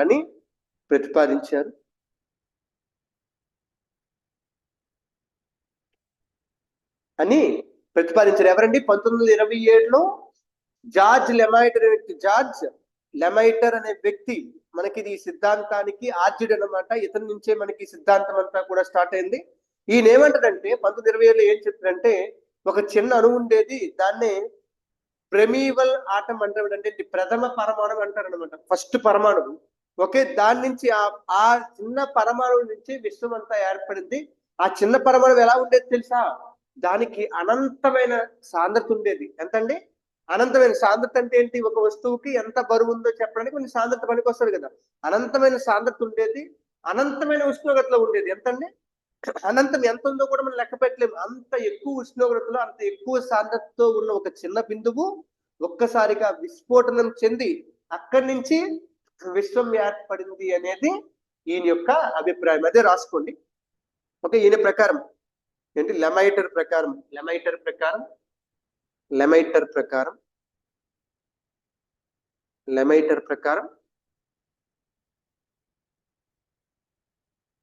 విశ్వం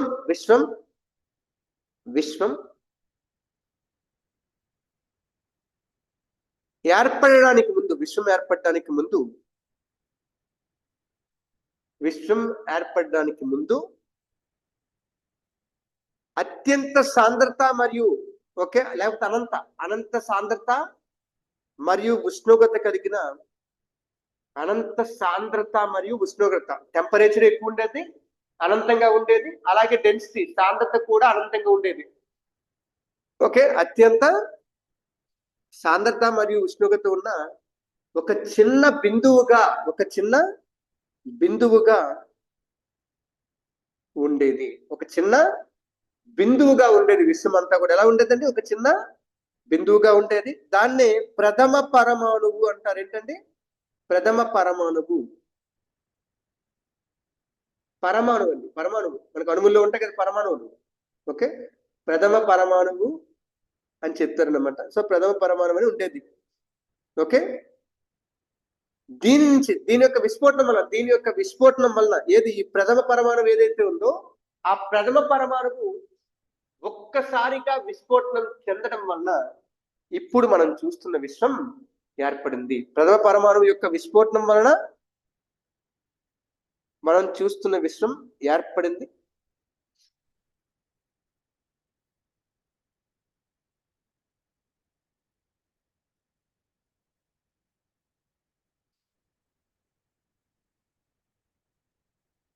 ఓకే, దీన్నే ఆ విస్ఫోటనం ఏమంటాం? ఆ విస్ఫోటనం బిగ్ బ్యాంగ్ అంటే ఏదో కాదండి. ఆ రోజు జరిగిన ఆ పేలుడే బిగ్ బ్యాంగ్. ఆ విస్ఫోటనాన్ని మనం బిగ్ బ్యాంగ్ లేదా మహా విస్ఫోటనం. బిగ్ బ్యాంగ్ అంటే ఏం లేదు, బిగ్ అంటే పెద్దది, బ్యాంగ్ అంటే విస్ఫోటనం లాంటిది అనమాట.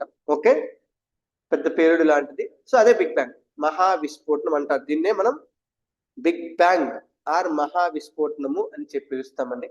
అంటే ఆ పేలుడికి కారణమే, ఆ పేలుడి పేరే మహా విస్ఫోటనం లేదా బిగ్ బ్యాంగ్.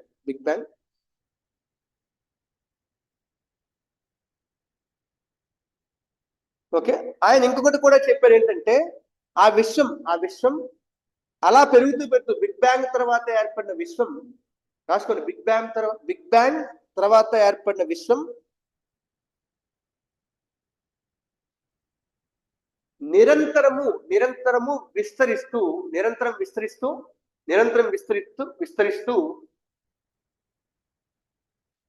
ఓకే, నిరంతరం విస్తరిస్తూ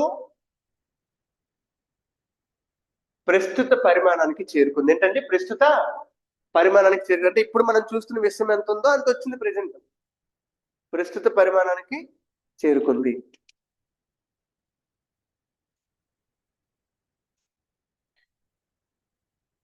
ప్రస్తుత పరిమాణానికి చేరుకుంది. ఓకే, అండ్ అక్కడ ఇంకొక పాయింట్, ఆ విషయం ఇప్పటికీ కూడా ఇంకా విస్తరిస్తుంది. ఇప్పటికి ఆగిపోలేదండి, ఇంకా ఏమవుతుంది, అలా పెరుగుతూనే ఉంది. ఇక్కడతో అయిపోయింది అనుకుంటే పొరపాటే. అది ఇంకా ఇప్పటికీ కూడా విస్తరిస్తూనే ఉన్నది, విస్తరిస్తూనే ఉంది అనేది ఎవరు చెప్పారండి? జార్జ్ లెమైటర్ అనే ఒక బెల్జియం దేశానికి సంబంధించిన శాస్త్రవేత్త మనకి దీన్ని చెప్పారన్నమాట. అంటే మొత్తం అంతా విషయం అంతా ఎక్కడి నుంచి వచ్చింది? ఒక చిన్న పాయింట్ నుంచి వచ్చింది. ఓకే, తర్వాత 1929వ సంవత్సరంలో, ఇది ఇంతవరకు ఆయన చెప్పారండి. 1929వ సంవత్సరంలో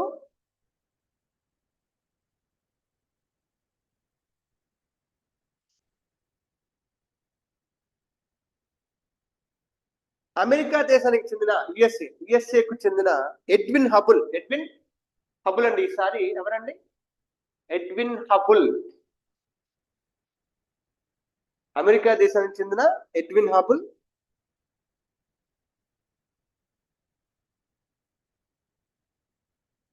ఓకే, ఆయన కూడా మనకి ఇదే పాయింట్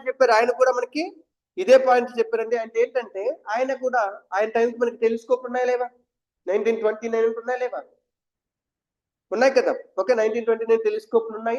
ఆ టెలిస్కోప్ నుంచి ఆయన కూడా ఆకాశంలోకి చూశారు. ఆకాశంలో చూసి ఏం చెప్పారు? అరే, ఈ నక్షత్ర మండలాలన్నీ కూడా ఒక దగ్గర లేవు. ఏమవుతున్నాయి అవి? నిరంతరం ఒకదాని మధ్య ఒక దూరం పెరిగిపోతూ ఉంది అని చెప్పి గమనించారనమాట. సో దాన్ని బట్టి కూడా ఈయన ఏమన్నారు? విశ్వం అలా నిరంతరం విస్తరిస్తూ ఉందని చెప్పారు. అదే రాసుకోండి. ఓకే, 1929లో అమెరికా దేశానికి చెందిన ఎడ్విన్ హబుల్ హూకర్ టెలిస్కోప్ తో హూకర్ HOOKER హూకర్ టెలిస్కోప్ సహాయంతో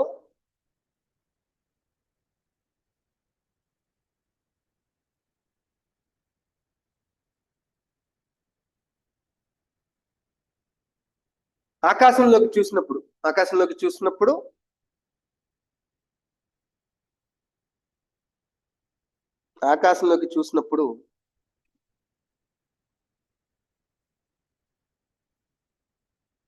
ప్రతి నక్షత్ర మండలం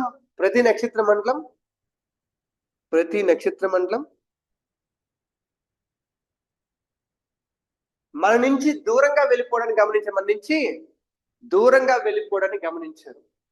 నక్షత్ర మండలాలు మన నుంచి దూరంగా వెళ్ళిపోవడానికి గమనించారు.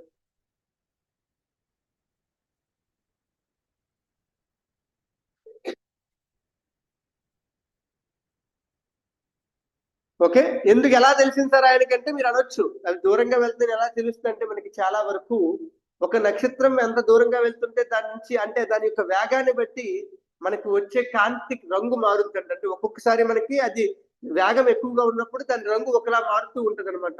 సో రంగు ఆధారంగా చేసుకుని మనం చెప్పొచ్చు. టెలిస్కోప్ తో చూసినప్పుడు అది కదులుతుందా, అలా ఉండిపోతుందని చెప్పి మనం నిజంగా చూసి చెప్పొచ్చు అంట. సో ఆయన కూడా అలాగే చూసి నక్షత్ర మండలాలు ఏం చేస్తాయి, మన దగ్గర నుంచి దూరంగా వెళ్ళిపోతుందని గమనించారు. సో దీన్ని బట్టి దీంతో పాటు ఇంకో ఆయన అబ్జర్వ్ చేసింది ఇంకొక విషయం ఏంటంటే,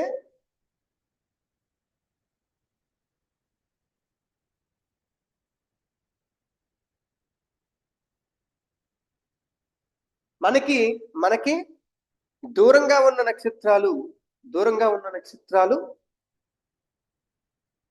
దగ్గరలో ఉన్న నక్షత్రాల కంటే వేగంగా ప్రయాణిస్తున్నాయి.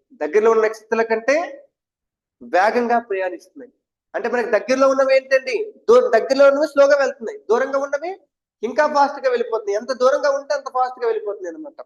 ఓకే, దూరంగా ఉన్న నక్షత్రాలు వేగంగా ప్రయాణిస్తూ ఉన్నాయి. ఓకే, వేగంగా దూరం అవుతూ ఉన్నాయన్న పర్లేదు, కానీ ప్రయాణిస్తున్నాయి అనేది కరెక్ట్ అండి. వేగంగా ప్రయాణిస్తూ ఉన్నాయి. ఓకే, సో దీన్ని బట్టి చూసుకుంటే ఈయన ఏం చెప్పాడు? ఒకటి, నక్షత్ర మండలాలు మన దగ్గర నుంచి దూరంగా వెళ్తున్నాయి, ఒకటోది. రెండోది, అవి కూడా అన్ని ఒకేలా వెళ్తున్నాయా? లేదు, మనకి దూరంగా ఉన్నవి తొందరగా దూరంగా వెళ్తున్నాయి, ఇంకాను మనకి దగ్గరగా ఉన్నవి కొంచెం లేటుగా దూరం అవుతున్నాయి, ఇవన్నీ చెప్పారు. సో దీన్ని బట్టి ఆయన ఏం చెప్పాడంటే, ఇప్పుడు చూడండి మీరు ఆలోచించి ఇప్పటికీ అవి దూరంగా వెళ్తున్నాయి.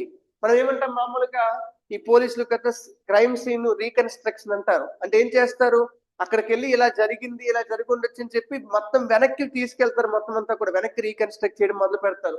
ఇప్పుడు ఈ నక్షత్రాలన్నింటినీ ఒకవేళ మిమ్మల్ని దగ్గరికి తీసుకొచ్చాడు కదా, ఇవన్నీ దూరంగా ఇప్పుడు వెళ్తున్నాయండి ఖచ్చితంగా. ఇప్పుడు ఒకవేళ ఇవన్నీ దూరంగా వెళ్తున్నాయి కాబట్టి కొన్ని సంవత్సరాల క్రితం ఏమై ఉండొచ్చు, ఇవన్నీ ఒకే దగ్గర ఉండొచ్చు. అంతేనే కాదు ఇప్పుడు వెనక్కి అంటే ఇప్పుడు ఇవన్నీ దూరంగా వెళ్తున్నాయి, ఇప్పటికీ వెళ్తున్నాయి. అంటే ఒకప్పుడు ఎప్పటి నుంచో దూరంగా వెళ్తున్నాయి. ఇప్పుడు అవన్నీ మళ్ళీ రీప్లే చేసాం ఇక్కడ వెనక్కి వెళ్ళామనుకోండి, అన్ని దగ్గరికి వచ్చేస్తాయి. సో అన్ని దగ్గరికి వచ్చి లాస్ట్కి మళ్ళీ ఎక్కడికి వచ్చేస్తాయి, ఒక పాయింట్ దగ్గరికి వచ్చేస్తాయి. సో ఇది యూనివర్స్ విస్తరిస్తుంది, బిగ్ బ్యాంగ్ జరిగింది అనడానికి ఒక ప్రూఫ్ అన్నమాట. అర్థమైందా? ఓకే, అదే రాసుకోండి. ఓకే, సో ఆయన యొక్క ఇదేంటి అంటే,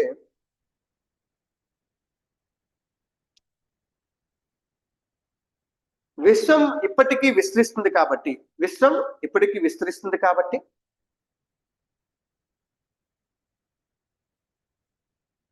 ఒకవేళ మనం కాలంలో వెనక్కి వెళ్తే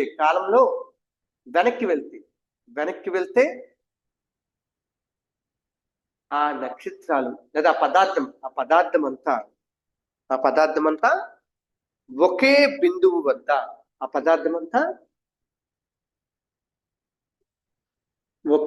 బిందువు వద్ద కేంద్రీకృతమై ఉండవచ్చు. మొత్తం అంతా కూడా ఒకే బిందువు వద్ద కేంద్రీకృతమై ఉండవచ్చు.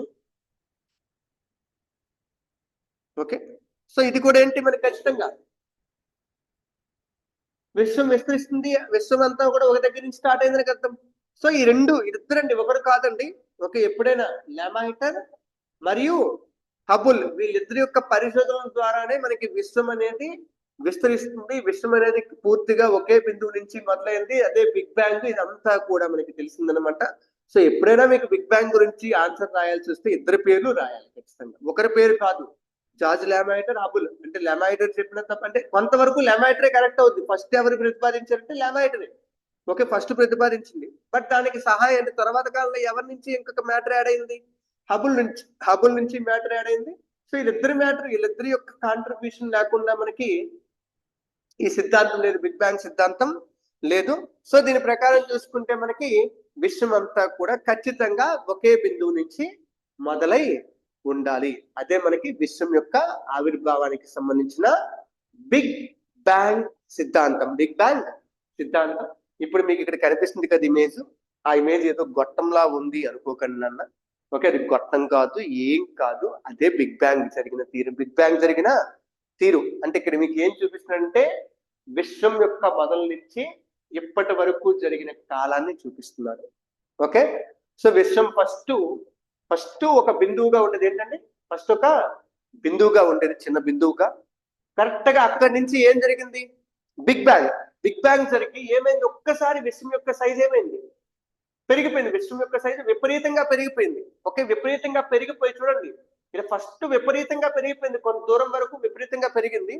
అక్కడి నుంచి ఇప్పుడు ఏమవుతుంది, సైజు పెరుగుతూ ఉంది. మీరు కావాలంటే చూడండి, దూరం అలాగా అంటే సైజు పెరుగుతూ ఉంది.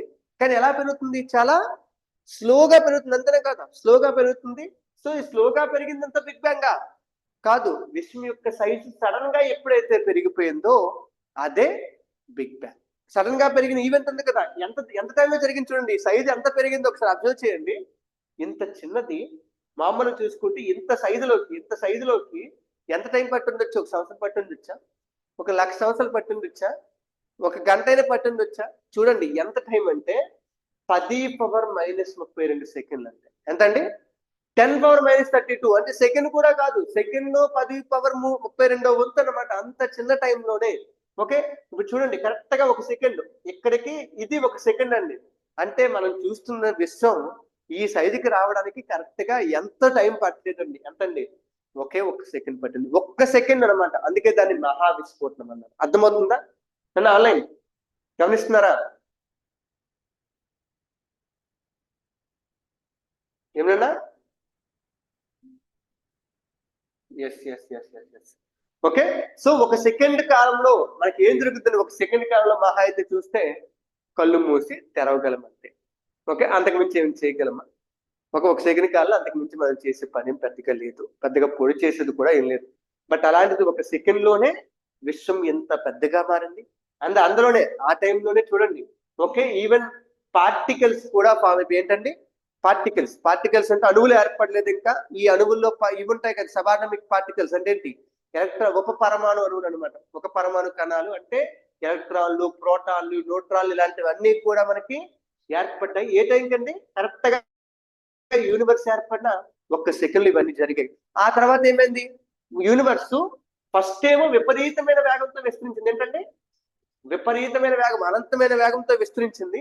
ఆ తరువాత ఏమో తక్కువ వేగంతో విస్తరిస్తుంది. అయితే మీకు ఇప్పటికీ చెప్పాను ఏంటది, ఆ వేగం తక్కువ అన్నాం కదంటే తక్కువేం కాదు, ఎంత కాంతి వేగం కంటే ఎక్కువ అని చెప్పాను, గుర్తుందా? ఇప్పటికీ ఈ యూనివర్స్, ఈ విశ్వమంతా కూడా విస్తరిస్తున్న వేగం కాంతి వేగం కంటే ఎక్కువ. అందుకే కదా కాంతి వేగం కంటే ఎక్కువ ఉంది కాబట్టి ఇప్పటికీ మనం మొత్తం యూనివర్స్ ని చూడలేకపోతున్నాం. ఎందుకంటే యూనివర్స్ అలా దూరంగా వెళ్ళిపోతుంది, మొత్తం అంతా ఎప్పటికీ మనం పరిశోధించలేమన్నమాట. సో అంటే అక్కడేమో చాలా విపరీతమైన వేగంతో మొదటి దశలో, అది మొదటి దశ అంటే సంవత్సరము, 1,00,000 సంవత్సరాలు, 10 కోట్ల సంవత్సరాలు, 100 కోట్ల సంవత్సరాలు కాదు, జస్ట్ ఒక సెకండ్ అంతే, ఒకే ఒక సెకండ్. ఆ తర్వాత కొంచెం తక్కువ వేగంతో విస్తరిస్తూ ఉంది, కంటిన్యూస్ గా విస్తరిస్తూ ఉంది. అలా విస్తరిస్తున్నప్పుడే అలా విశ్వంలో మార్పులు జరిగాయండి. మనం ఇప్పుడు చూస్తే విశ్వంలో అసలు అణువే లేదండి. ఏంటంటే అణువు అంటే ఏంటి, పరమాణు. ఏంటంటే పరమాణు. మనం ఇప్పుడు చూస్తాం కదా atoms, okay, hydrogen atom, oxygen atom, carbon atom, ఇవేవి లేవు, ఇవేవి కూడా పూర్తిగా లేవండి. ఓకే, మీరు కరెక్ట్ గా చెప్పండి, చూడండి. ఇగోండి ఆర్డినరీ మ్యాటర్ పార్టికల్స్ మనకి ఎప్పుడు ఏర్పడ్డాయంటే దగ్గర ఇదిగోండి, మ్యాటర్ పార్టికల్స్ 100 సెకండ్ల టైంలో ఏర్పడ్డాయి. 100 సెకండ్ల టైంలో పార్టికల్స్ ఏర్పడ్డాయి, మ్యాటర్ పార్టికల్స్. మ్యాటర్ ఏమి ఏర్పడలేదు, పూర్తిగా పదార్థం అనేది ఏర్పడలేదండి. ఓకే,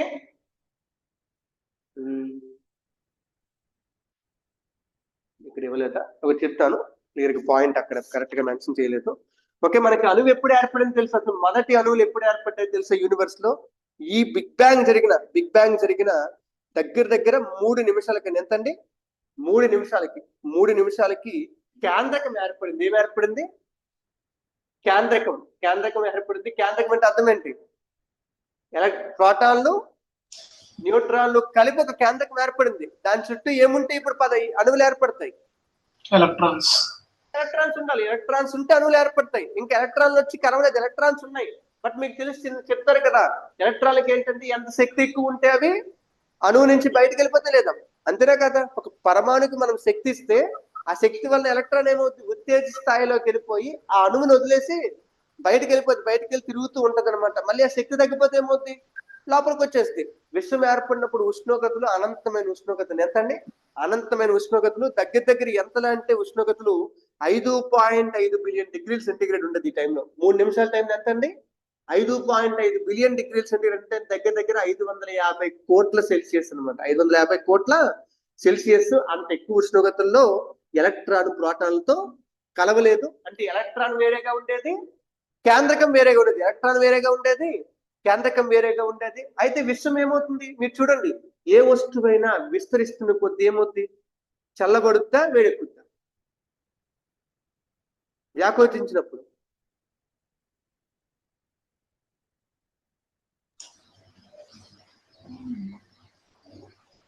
ఆన్లైన్ గోపి, విష్ణు ఉన్నప్పుడు వ్యాకోచిస్తాయి అనుకుంటా సార్. అదే వ్యాకోచిస్తే ఏమవుద్ది, సంకోచిస్తే ఏమవుద్ది? ఒక వస్తువు ఉష్ణోగ్రత పెరుగుద్దా, తగ్గుద్దా? ఉష్ణోగ్రత పెరిగితే వ్యాకోచం పెరుగుతుంది సార్.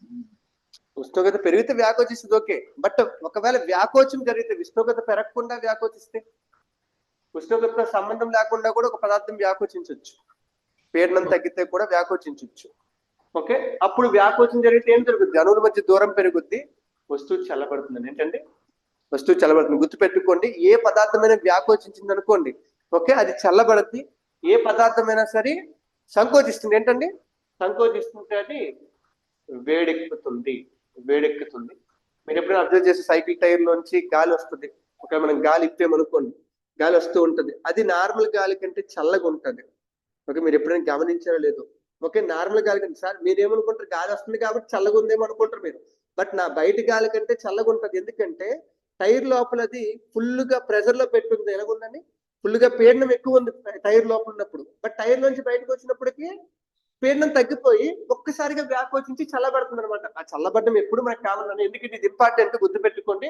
ఒక వస్తువు వ్యాకోచిస్తే చల్లబడుతుంది. దీని ఆధారంగానే మనకి ఈ రిఫ్రిజిరేటర్లు అన్ని పనిచేస్తాయి. ఏంటండి, రిఫ్రిజిరేటర్లు, ఫ్రిడ్జ్లు ఉన్నాయి కదా, మొత్తం ఫ్రిడ్జ్లు రిఫ్రిజిరేటర్లు అన్ని పనిచేసేది ఈ ఒక్క నియమమే.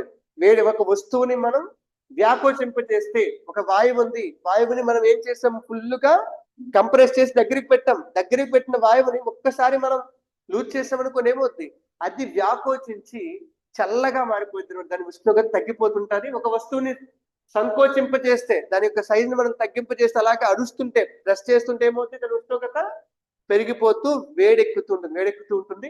ఇప్పుడు చెప్పండి, విశ్వం ఇప్పుడు మొత్తం పూర్తిగా వ్యాకోచిస్తూ ఉంది అంటే దాని ఉష్ణోగ్రతలు తగ్గుతూ ఉంటాయి ఇక్కడి నుంచి ఇక్కడికి వచ్చినప్పటికీ, లేదా పెరుగుతూ ఉంటాయి?